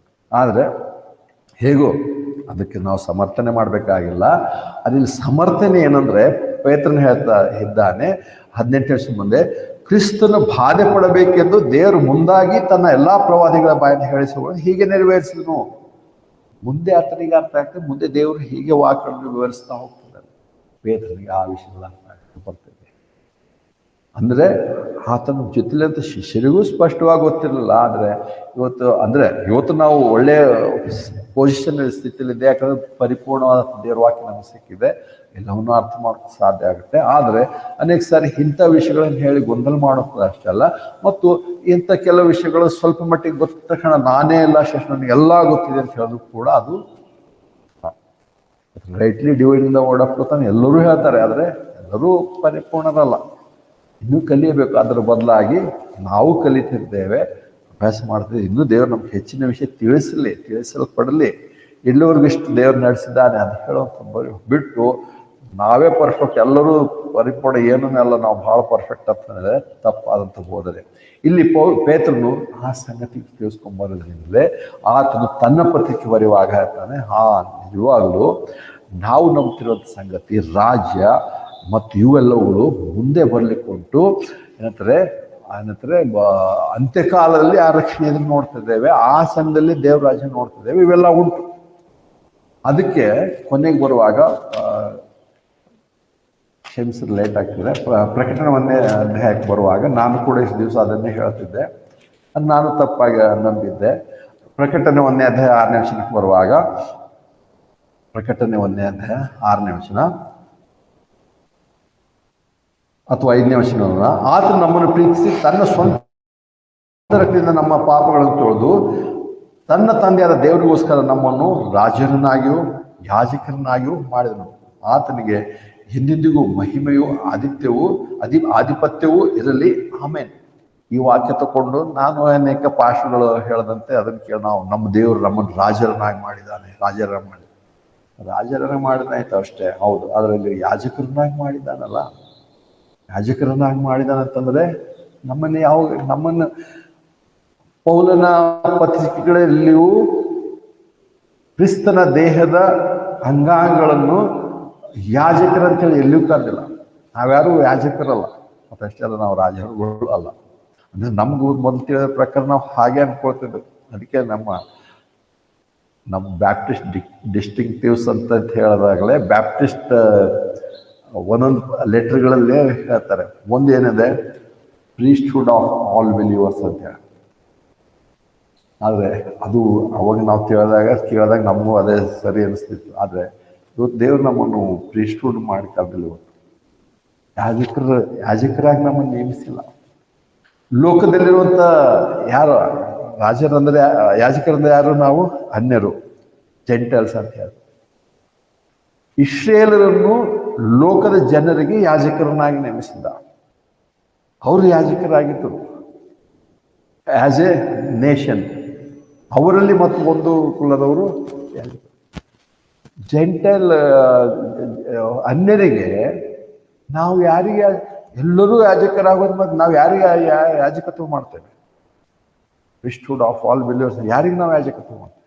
ಅದಕ್ಕೆ ಪೇತ್ರನ ಹೇಳ್ತಾರೆ, ಪೌಲನ ಹೇಳ್ತಾರೆ, ಇವತ್ತು ನಮಗೂ ದೇವರಿಗೂ ಮಧ್ಯಸ್ಥಕನು ಒಬ್ಬನೇ, ಆತನು ಅಂತಾರೆ ಕರ್ತನ ಅಂತ ಯೇಸು ಕ್ರಿಸ್ತನೇ. ಆತ ನಮಗೆ ಮತ್ತೆ ಯಾಜಕನೂ ಅಲ್ಲ, ನಮ್ಗೆ ಯಾಜಕತ್ವದ ಅದಕ್ಕೆ ಸಂಬಂಧನೇ ಇಲ್ಲ. ಆದರೆ ಮಧ್ಯಸ್ಥನು ಯೇಸು ಕ್ರಿಸ್ತನ ಒಬ್ಬನೇ. ಆ ಮಧ್ಯಸ್ಥಿಕನ ಬಗ್ಗೆ ಎಲ್ಲರಿಗೂ ಹೇಳ್ಬೇಕಾಗಿರೋದು. ಆದರೆ ಇವತ್ತು ನಾವು ಅದರಲ್ಲಿ ತಿಳ್ಕೊಂಡು ನಾವು ಹಾಗೆ ಹೇಳ್ತೇವೆ. ಇಲ್ಲಿ ಅದಕ್ಕೆ ಬರುವಾಗ ಇವರೇ ಮತ್ತು ನಾನು ಇಷ್ಟು ದಿವಸ ಪ್ರಕಟಣೆ ಅಂತ ನಾವು ಎರಡು ಮೂರು ರೀತಿಗಳಲ್ಲಿ ಚರ್ಚ್ಗಳ ಬಗ್ಗೆ ಅಭ್ಯಾಸ ಮಾಡಿದ್ದೇವೆ. ಆದರೆ ಪ್ರಕಟಣೆ ಗ್ರಂಥ ಪುಸ್ತಕ ಕೂಡ ಪ್ರಾಥಮಿಕವಾಗಿ ಇಸ್ರೇಲರಿಗೆ ಬರೆದಿರುವಂಥ ಪುಸ್ತಕವಾಗಿದೆ. ಅದರ ಆತ್ಮಿಕ ವಿಚಾರಗಳು ಆತ್ಮಿಕವಾಗಿ ನಾವು ಅನ್ವಯ ಮಾಡ್ಕೊಳ್ಳೋದಾಗಿತ್ತು ಹೊರತು ನೇರವಾಗಿ ನಮಗೋಸ್ಕರ ಅಲ್ಲ. ಅದಕ್ಕೆ ನಾವು ಇಲ್ಲಿ ರಾಜರು ಯಾಜಕರಲ್ಲ. ಇಲ್ಲಿ ಪೇತ್ರನ ಯಾರು ನೋಡ್ತಿದ್ರೋ, ಪೇತ್ರನ ಯಾರನ್ನು ಯಾವುದನ್ನು ಎದುರು ನೋಡ್ತಿದ್ರೋ ಆ ಸಂಗತಿಗಳಿವೆ. ಇಸ್ರೇಲರಿಗೆ ದೈಹಿಕವಾದಂಥ ಲೌಕಿಕವಾದಂಥ ಆಶೀರ್ವಾದ, ರಾಜತ್ವ ಇವುಗಳು ಉಂಟು. ಆದರೆ ಕ್ರಿಸ್ತನ ದೇಹದ ಅಂಗಾಂಗಗಳಾಗೋದಕ್ಕೆ ಕರೆಯಲ್ಪಟ್ಟಂಥ ನಮಗೆ ಈ ಸಂಗತಿಗಳಿಲ್ಲ. ನಾವು ಆವಾಗಲೇ ಪರಲೋಕದಲ್ಲಿ ಕ್ರಿಸ್ತನೊಂದಿಗೆ ನಾವು ಬಿಡಿಸಲ್ಪಟ್ಟವರಾಗಿ ಪರಲೋಕದಲ್ಲಿ ನಾವು ಕುಳ್ಳಿರಿಸಲ್ಪಟ್ಟಿದ್ದೇವೆ. ಅದಕ್ಕೆ ಬರುವಾಗ ನಾವು ನೋಡ್ತೇವೆ ಏನಂತಾರೆ, ಅಂದ್ರೆ ಇವರು ರಕ್ಷಣೆಯನ್ನು ಬರುತ್ತೆ ಅಂತೇಳಿ ಎದುರು ನೋಡ್ತಾ ಇದ್ದಾರೆ. ಅವರಿಗೆ ಇನ್ನು ಮುಂದೆ ಇಂಥ ಸಂಗತಿ ಆಗುತ್ತೆ ಅಂತ. ಹಾಗೆ ನಾವು ರಕ್ಷಣೆ ಹೊಂದಿದ್ದೇವೆ ಅಂದ್ರೆ ಯಾವ ವಾಕ್ಯದ ಆಧಾರದ ಮೇಲೆ ಹೇಳ್ತೇವೆ, ಎಲ್ಲಿ ನಮಗೆ ಹೇಳಿದ ರಕ್ಷಣೆ ಹೊಂದಿದ್ದೇವೆ? ಅದಕ್ಕೆ ನೋಡಿದ್ರೆ ನಮಗೆಲ್ಲರಿಗೂ ಚೆನ್ನಾಗಿ ಗೊತ್ತುಂಟು. ಎಫೆಸ 2:8 ನೋಡ್ತೇವೆ. ಎಫೆಸ 2ನೇ ಅಧ್ಯಾಯ 8ನೇ ವಚನದಲ್ಲಿ ನಮಗೆ ಗೊತ್ತುಂಟು. ಎಫೆಸ 2:8, ಯಾಕಂದ್ರೆ ಕೃಪೆಯಿಂದಲೇ ನಂಬಿಕೆ ಮೂಲಕ ನೀವು ರಕ್ಷಣೆ ಹೊಂದಿದವರಾಗಿದ್ದೀರಿ. ಆ ರಕ್ಷಣೆ ನಿಮ್ಮದು ಉಂಟಾದದಲ್ಲ, ಅದು ದೇವರ ದಾನವೇ. ಇಲ್ಲಿ ಆತ್ಮ ಹೇಳ್ತಾನೆ, ನೀವು ರಕ್ಷಣೆ ಹೊಂದಿದ್ದೀರಿ. ಪೇತ್ರರ ಬೋಧನೆಗಳಲ್ಲಿಯೂ ಎಲ್ಲಿಯೂ ನೀವು ಅವ್ರು ಯಾರು ರಕ್ಷಣೆ ಹೊಂದಿದ್ದೇವೆ ಅಂತ ಹೇಳ್ತಿದ್ದಿಲ್ಲ. ರಕ್ಷಣೆ ಅನ್ನುವಂಥ ಪದ ಬಂದಾಗ ಅವರು ವಿಭಿನ್ನ ರೀತಿಯಲ್ಲಿ, ದಾವಿದನಾಗಲಿ ಇನ್ನೊಬ್ಬರಾಗಲಿ ವಿಭಿನ್ನವಾಗಿ ಅವರು ಉಪಯೋಗಿಸ್ತಾರೆ. ವೈರಿಗಳಿಂದ ರಕ್ಷಣೆ, ಇನ್ನೊಬ್ಬರಿಂದ ರಕ್ಷಣೆ, ಅದರಿಂದ ರಕ್ಷಣೆ, ಹೀಗೆ ಇರ್ತಾ ಇತ್ತು. ಆದರೆ ನಿಜವಾಗ್ಲೂ ಆತ್ಮಿಕ ಪಾಪದಿಂದ ನಾವು ರಕ್ಷಣೆ ಹೊಂದಿದ್ದೇವೆ. ಪಾಪ ಮತ್ತು ಪಾಪದ ದಿಂದ ಶಾಪಕ್ಕೊಳದಂಥ ಮರಣದಿಂದ ನಾವು ರಕ್ಷಣೆ ಹೊಂದಿದ್ದೇವೆ, ಬಿಡುಗಡೆ ಹೊಂದಿದ್ದೇವೆ. ಅವರಿಗೆ ಸ್ಪಷ್ಟತೆ ಇಲ್ಲ. ಅವ್ರು ಇನ್ನೂ ಎದುರು ನೋಡ್ತಾ ಇದ್ರು. ಅಂತ ವಾಕ್ಯಗಳು ತಗೊಂಡು ನಾವು ರಕ್ಷಣೆ ಹೊಂದಿದ್ದೇವೋ ಇಲ್ಲೋ, ರಕ್ಷಣೆ ಹೊಂದಿದ್ದೇವಲ್ಲ ಅಂದ್ರೆ ಅಂತ ಒಂದು ಶಿರಸ್ತ್ರಾಣ ನಾವು ಇಟ್ಕೊಂಡಿದ್ರೆ ಸೈತಾನನ ತಂತ್ರೋಪಾಯ ಏನಂದ್ರೆ ಆತನು ಅಲ್ಲೇ ನಮಗೆ ವಾರ್ತೆ ಒಂದು ಸ್ಪಷ್ಟವಾಗಿ ನಮ್ಗೆ ಗೊತ್ತಿಲ್ಲ. ರಕ್ಷಣೆ ಹೊಂದಿದ್ದೇವೆ ಅನ್ನುವಂಥದ್ದು ದೇವರ ವಾಕ್ಯದ ಆಧಾರದ ಮೇಲೆ ಖಂಡಿತವಾಗಲಿಲ್ಲ. ಅದರಲ್ಲಿ ಇನ್ನೂ ಸ್ಪಷ್ಟತೆ ಉಂಟು, ಸಂದೇಹ ಉಂಟು. ಇವುಗಳಿರುವಾಗ ಸೈತಾನ ಅಟ್ಯಾಕ್ ಮಾಡ್ತಾನೆ ಇರ್ತಾನೆ. ಮತ್ತೇನೆಲ್ಲ ಬೋಧನೆ ಏನೆಲ್ಲ ಮಾಡಿದ್ರು ಒಂದು ವೇಳೆ ಅದರಲ್ಲೇ ನಾವು ದೃಢವಾಗಿಲ್ಲದೆ ಹೋದರೆ ಏನು ಪ್ರಯೋಜನ? ಅದಕ್ಕೆ ಪೌಲನೇ ಹೇಳ್ತಾನೆ, ಪೇತ್ರನು ಮತ್ತು ಇತರ ಅಧ್ಯಾಯಗಳಲ್ಲಿ ನೀವು ರಕ್ಷಣೆ ಹೊಂದಿದ್ದೀರಾ, ಹೊಂದುತ್ತೇವೆ, ಮುಂದೆ ಇದೇನೋ ಪೌಲನೇ ಹೇಳ್ತಾನೆ. ಎಫೆಸ ಪತ್ರಿಕೆ ನಾವು ಅಭ್ಯಾಸ ಮಾಡುವಂಥ ಉದ್ದೇಶವೇ ನಾವು ಏನಾಗಿದ್ದೇವೆ, ರಕ್ಷಣೆ ಹೊಂದಿದ್ದೀರಿ ಅಂತ ಹೇಳ್ತಾರೆ. ನಾವು ರಕ್ಷಣೆ ಹೊಂದಿದ್ದೇವೆ. ಅದಕ್ಕೆ ಅದೇ ಮತ್ತು 2ನೇ ಅಧ್ಯಾಯ 6ನೇ ವಚನ ಕೂಡ ನೋಡ್ತೇವೆ. 2ನೇ ಅಧ್ಯಾಯ 6ನೇ ವಚನ, ಎಫೆಸ 2ನೇ ಅಧ್ಯಾಯ 6ನೇ ವಚನ, ಮತ್ತು ನಮ್ಮನ್ನು ಆತನು ಕೂಡ ಎಬ್ಬಿಸಿ ಕ್ರಿಸ್ತ ಯೇಸುವಿನಲ್ಲಿ ಆತನು ಕೂಡ ಸ್ವರ್ಗದ ಸ್ಥಳಗಳಲ್ಲಿ ಕುಳ್ಳಿರಿಸಿದ್ದಾನೆ. ಇವತ್ತು ನಾವು ದೇಹದಲ್ಲಿರಲಿ ಸತ್ತು ಹೋಗ್ಲಿ, ಆಲ್ರೆಡಿ ನಾವು ಪರಲೋಕದಲ್ಲಿ ಕುಳ್ಳಿರಿಸಿದ್ದಾನೆ. ದೇವರ ವಾಕ್ಯ ಹೇಳ್ತದೆ, ಅಷ್ಟೇ ನಮ್ಗೆ ಬೇಕಾಗಿದೆ. ದೇವ್ರು ಸುಳ್ಳಾಡಲ್ಲ. ದೇವರು ಇವತ್ತು ಆಲ್ರೆಡಿ ನಮ್ಗೆ ಕುಳಿಸಿದ್ದಾರೆ. ಪರಲೋಕದಲ್ಲಿ ಆಲ್ರೆಡಿ ಕೂತ್ಕೊಂಡಿರೋದ್ರಿಂದ 8ನೇ ವಚನ ಹೇಳ್ತಾನೆ, ನಾವು ರಕ್ಷಣೆ ಹೊಂದಿದ್ದೇವೆ. ರಕ್ಷಣೆ ಹೊಂದಿದ್ದೇವೆ ಅಂತ ತಕ್ಷಣ ಕೊನೆಯ ಒಂದು 2 ವಿಷಯ ನೋಡಿ ಮುಗಿಸೋಣ. ಕೊನೆ ಬರುವ ಹಾಗಿದ್ರೆ ಮತ್ತೆ ಪಾಪ ಮಾಡಿದ ತಕ್ಷಣ ಏನಾಗುತ್ತೆ? ನಾವು ಹೇಳ್ತಾರೆ ನಿತ್ಯತ್ವಕ್ಕೋಸ್ಕರ ಯೇಸು ಕ್ರಿಸ್ತರು ನಂಬಿದ ಕ್ಷಣದಲ್ಲಿ ನಾವು ರಕ್ಷಣೆ ಹೊಂದಿದ್ದೇವೆ. ಪಾಪ ಮಾಡಿದ್ರೆ ಏನಾಗುತ್ತೆ, ಪಾಪ ಮಾಡಿದ್ರೆ ಏನಾಗಿಲ್ಲ, ಅದರ ಬೇರೆ ವಿಷಯ. ಅದಕ್ಕೆ ಏನಂದ್ರೆ ಅದಕ್ಕೆ ವಾಕ್ಯಗಳು ಬರುತ್ತೆ. ವಾಕ್ಯಗಳು ಏನಂದ್ರೆ ಯೋಹಾನ 15ನೇ ಅಧ್ಯಾಯಕ್ಕೆ ಬರ್ತೇವೆ. ಯೋಹಾನ 15ನೇ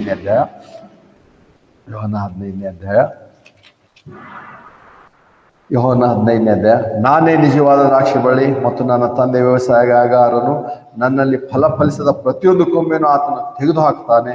ಫಲ ಕೊಡುವ ಪ್ರತಿಯೊಂದು ಕೊಂಬೆಯನ್ನು ಹೆಚ್ಚಾಗಿ ಫಲ ಕೊಡುವ ಹಾಗೆ ಮಾಡ್ತಾನೆ, ಹಾಗೆ ಅದನ್ನು ಶುದ್ಧಿ ಮಾಡ್ತಾನೆ. ನೋಡ್ರಿ, ಇಲ್ಲಿ ಹೇಳ್ತಾ ಇಲ್ವಾ, ಯಾರು ಫಲ ಕೊಡಲ್ಲ ಕಟ್ ಮಾಡ್ತೆ ಅಂತ ಹೇಳ್ತದೆ ದೇವರು. ರಕ್ಷಣೆ ಹೊಂದಿದೇರಿ ಮತ್ತೆ ಪಾಪ ಮಾಡಿದ್ರೆ ಕಟ್ ಮಾಡ್ತೆ ಅಂತ ಹೇಳ್ತದಾನೆ ಅಂತ ಹೇಳಿ ವಾಕ್ಯ ಹೇಳ್ಕೊಂಡು ಹೇಳೋದು ಅಲ್ಲ. ನಾವು ಇಲ್ಲಿ ಯೋಹಾನ ಸುವಾರ್ತೆಯಲ್ಲಿ ಯೇಸು ಕ್ರಿಸ್ತನು ದ್ರಾಕ್ಷೆ ಬಳ್ಳಿ, ಫಲ, ಇದು ಯಾರಿಗೆ? ಇಸ್ರಾಯೇಲರಿಗೆ, ದೇವರ ರಾಜ್ಯವನ್ನು ಎದುರು ನೋಡುವಂಥವ್ರಿಗೆ ಅದು ಹೇಳ್ತಿರುವಂಥ ಬೋಧನೆ ನೇರವಾಗಿರೋದು. ಅದನ್ನೇ ಏಷ್ಯಾ ಗ್ರಂಥದಲ್ಲಿ ನೋಡ್ತೇವೆ. ಏಷ್ಯಾ ಗ್ರಂಥದಲ್ಲಿರುವಂಥ ಪ್ರವಾದನೆಯನ್ನೇ ಕರ್ತ ಅಂತ ಯೇಸು ಕ್ರಿಸ್ತನು ಹೇಳ್ತಿರೋದು. ನಾವೇನಾಗಿದ್ದೇವೆ ಇಲ್ಲಿ? ನಾವೇನಾಗಿದೆ ಅಂತ ನೋಡುವಾಗ ನಾವಾದರೂ ಅದು ಅನೇಕ ಸಾರಿ ನೋಡಿದೆ. ಎಫೆಸ 5:30 ನೋಡ್ತೇವೆ.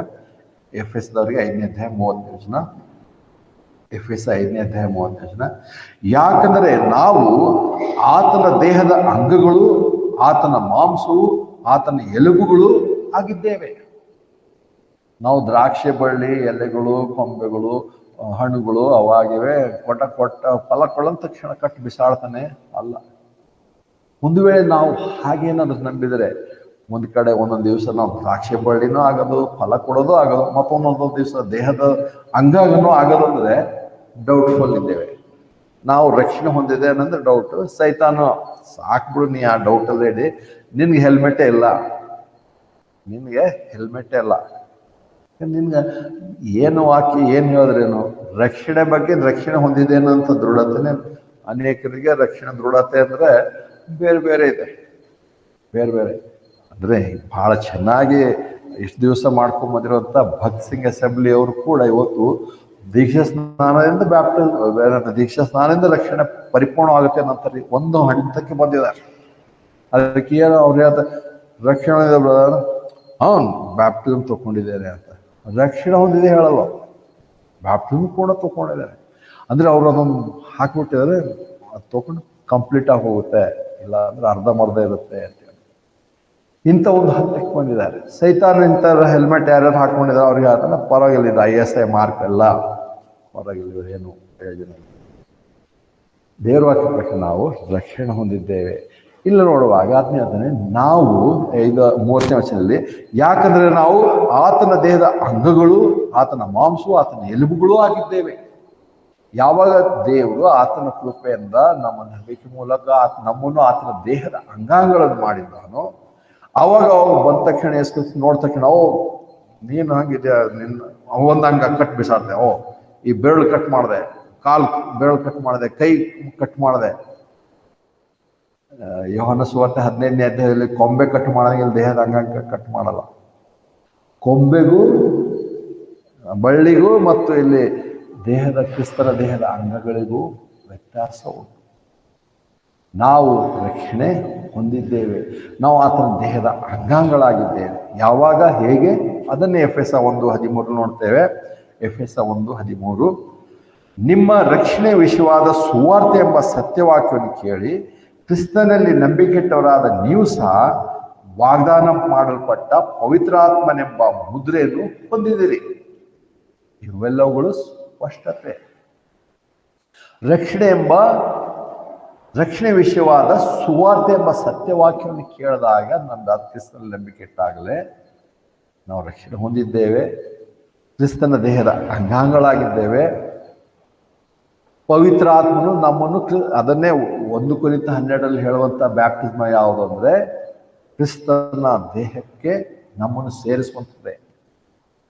1 ಕೊರಿಂಥ 12 ಹೇಳ್ತಿರೋದು ನಾವು ಒಂದೇ ಬ್ಯಾಪ್ಟಿಸಮ್, ಬೇಕಿಲ್ಲ ಅದೊಂದು ವಚನ ನೋಡ್ಬೇಕು. 1 ಕೊರಿಂಥ 12ನೇ ಅಧ್ಯಾಯ, 1 ಕೊರಿಂಥ 12ನೇ ಅಧ್ಯಾಯದಲ್ಲಿ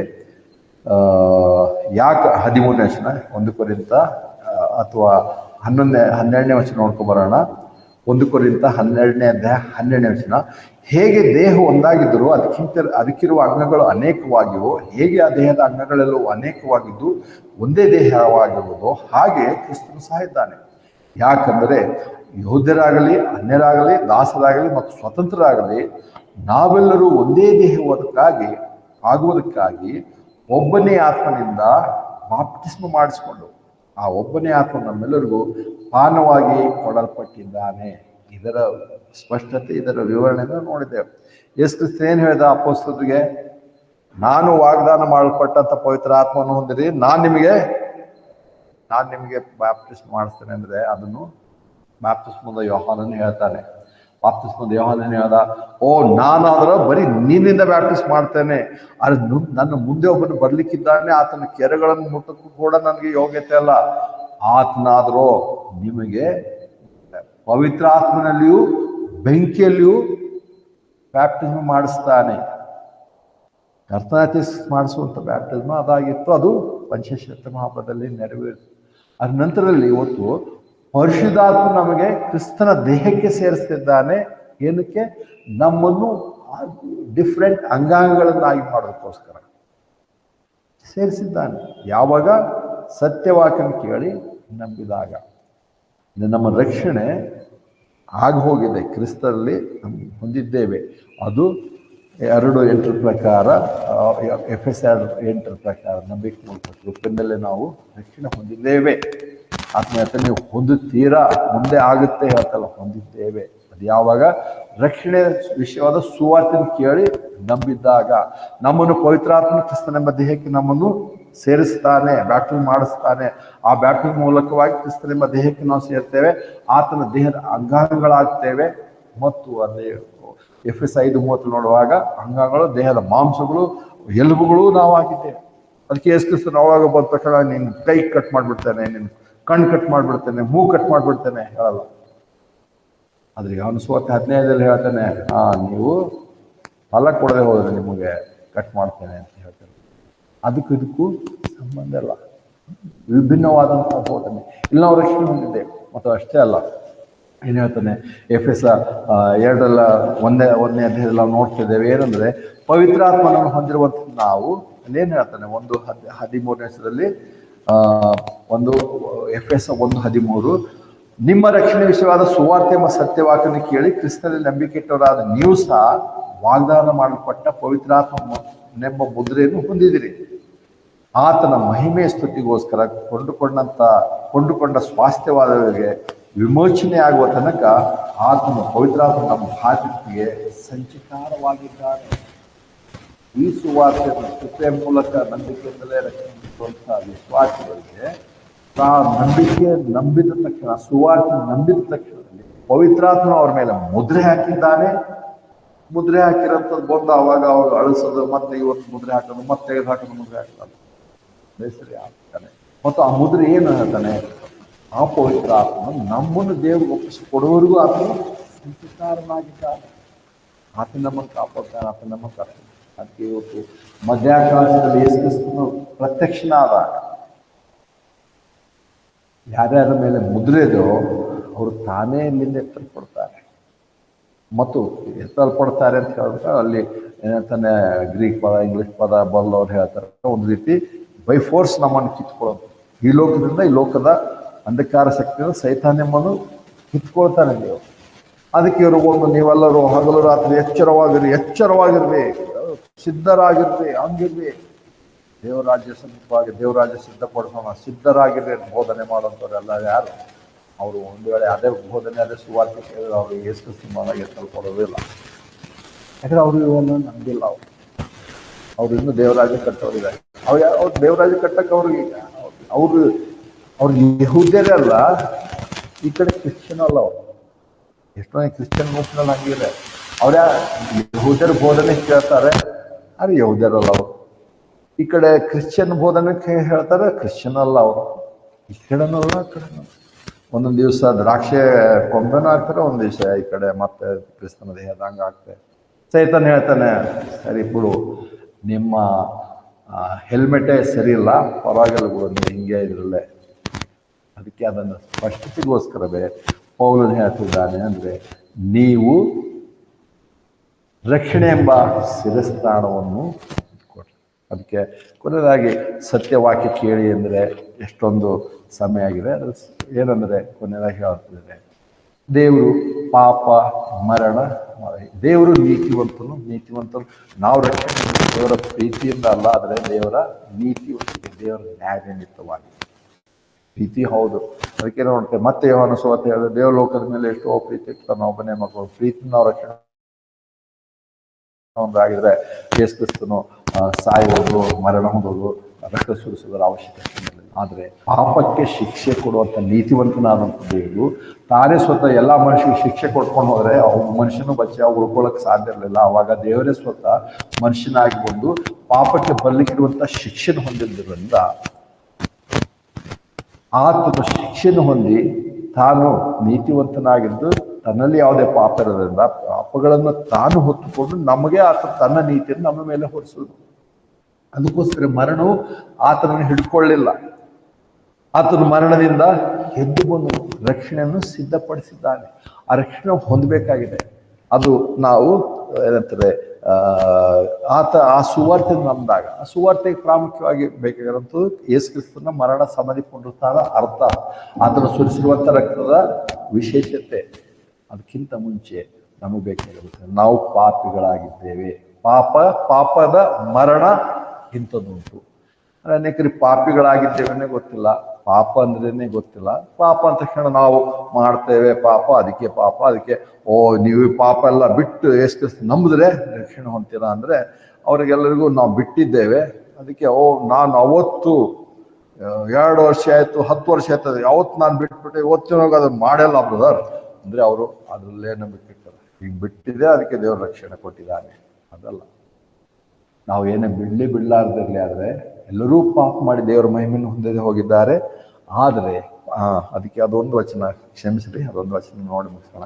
ರೋಮ 3:21 ಅದಕ್ಕೋಸ್ಕರ ದೇವರು ಎಂಥ ರಕ್ಷಣೆ ಸಿದ್ಧಪಡಿಸಿದ್ದಾನೆ ಅಂದ್ರೆ ರೋಮ ಪೂರ್ವದವರಿಗೆ 3ನೇ ಅಧ್ಯಾಯ 21ನೇ ವಚನ.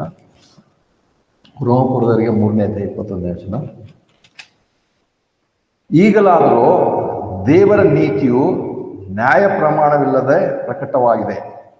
ಅದು ನ್ಯಾಯ ಪ್ರಮಾಣದಿಂದಲೂ ಪ್ರವಾದಿಗಳಿಂದಲೂ ಸಾಕ್ಷಿಗೊಂಡಿದೆ. ದೇವರಿಂದಾಗುವ ನೀತಿ ಯಾವುದೆಂದರೆ ಯೇಸು ಕ್ರಿಸ್ತನನ್ನು ನಂಬುವುದರಿಂದಲೇ ನಂಬುವವರೆಲ್ಲರಿಗೆ ಮತ್ತು ಎಲ್ಲರ ಮೇಲೆಯೂ ದೊರಕುವಂಥದ್ದು. ಹೆಚ್ಚು ಕಡಿಮೆ ಇಲ್ಲ, ಯಾಕಂದ್ರೆ ಎಲ್ಲರೂ ಪಾಪ ಮಾಡಿ ಮೈಮಂದು ಹೋಗಿ. ಇಲ್ಲಿ ಹೇಳುವಾಗ ಅದನ್ನ ಹೇಳ್ತಾನೆ ಅಂದ್ರೆ ಈಗಲಾದರೂ ದೇವರ ನೀತಿಯು ನ್ಯಾಯ ಪ್ರಮಾಣವಿಲ್ಲದೆ ಪ್ರಕಟವಾಗಿದೆ. ನ್ಯಾಯ ಪ್ರಮಾಣ ಪ್ರಕಟ ಹಿಂಗೇನ ಇತ್ತು, ಅದಕ್ಕೆ ಮತ್ತೆ ತಿರುಗಿ ನಾವು ನ್ಯಾಯ ಪ್ರಮಾಣದಲ್ಲಿರತ್ತು ಹೋಗಿ ನಾವು ನಂಬಿದ್ದೆ ಆದ್ರೆ ಇದು ಮಾಡ್ಬೇಕು ಅದು ಮಾಡ್ಬೇಕು ಇದು ಕೈಕೊಂಡು ಅದೆಲ್ಲ ಅದರ ಆ ನ್ಯಾಯ ಪ್ರಮಾಣದ ಅವಶ್ಯಕತೆ ಇಲ್ಲದೆ ದೇವರು ನಮಗೆ ಯೇಸು ಕ್ರಿಸ್ತನ ಮುಖಾಂತರ ಕೊಟ್ಟಿದ್ದಾನೆ. ಯೇಸು ಕ್ರಿಸ್ತ ನ್ಯಾಯ ಪ್ರಮಾಣವನ್ನು ನೆರವೇರಿಸಿದ್ದಾನೆ. ಯೇಸು ಕ್ರಿಸ್ತ ನ್ಯಾಯ ಪ್ರಮಾಣ ನೆರವೇರಿಸೋದ್ರಿಂದ ಯೇಸು ಕ್ರಿಸ್ತನನ್ನು ನಮ್ಮ ನಂತರ ಆತನ ಮೇಲೆ ನಂಬಿಕೆ ಮೂಲಕ ನಾವು ನ್ಯಾಯ ಪ್ರಮಾಣವಿಲ್ಲದೆ ನಾವು ನೀತಿವಂತರಾಗುವಂತ ನಿಯಮವನ್ನು ದೇವರು ಸ್ಥಾಪಿಸಿದ್ದಾನೆ. ಆದರೆ ಅನೇಕರಿಗೆ ಇನ್ನೂ ಅದು ಬೇಕು ಇದು ಬೇಕು, ಅದನ್ನು ಮಾಡಬೇಕು ಇದನ್ನು ಮಾಡಬೇಕು, ಹೀಗೆ ಗೊಂದಲದವ್ರಿಗೆ ಹೇಳ್ತಾನೆ ಶಿರಸ್ಥಾನ ಸರಿಯಿಲ್ಲ, ನಿಮ್ಮ ಹೆಲ್ಮೆಟೇ ಸರಿಯಿಲ್ಲ. ಅದಕ್ಕೆ ಪೋಲ್ ಹೇಳ್ತೇವೆ ಮೊದಲು ಸರಿಯಾದಂಥ ಹೆಲ್ಮೆಟ್ ಉಪಯೋಗಿಸಿದೆ, ಸರಿಯಾದಂಥ ಹೆಲ್ಮೆಟ್ ಧರಿಸಿದೆ ಅಂತ ಹೇಳಿ ಹೇಳಿದೆ. ಸೊ ದೇವರು ನಮಗೆ ಇನ್ನೂ ಹೆಚ್ಚಿನ ಸತ್ಯತೆಗೆ ನಮ್ಮನ್ನು ನಡೆಸಲಿ ಅಂತ ಹೇಳೋ ಪ್ರಾರ್ಥನೆ ಆಗಿದೆ. ಮತ್ತು ಕೊನೆಯದಾಗಿ ನಾವು ಇಲ್ಲಿ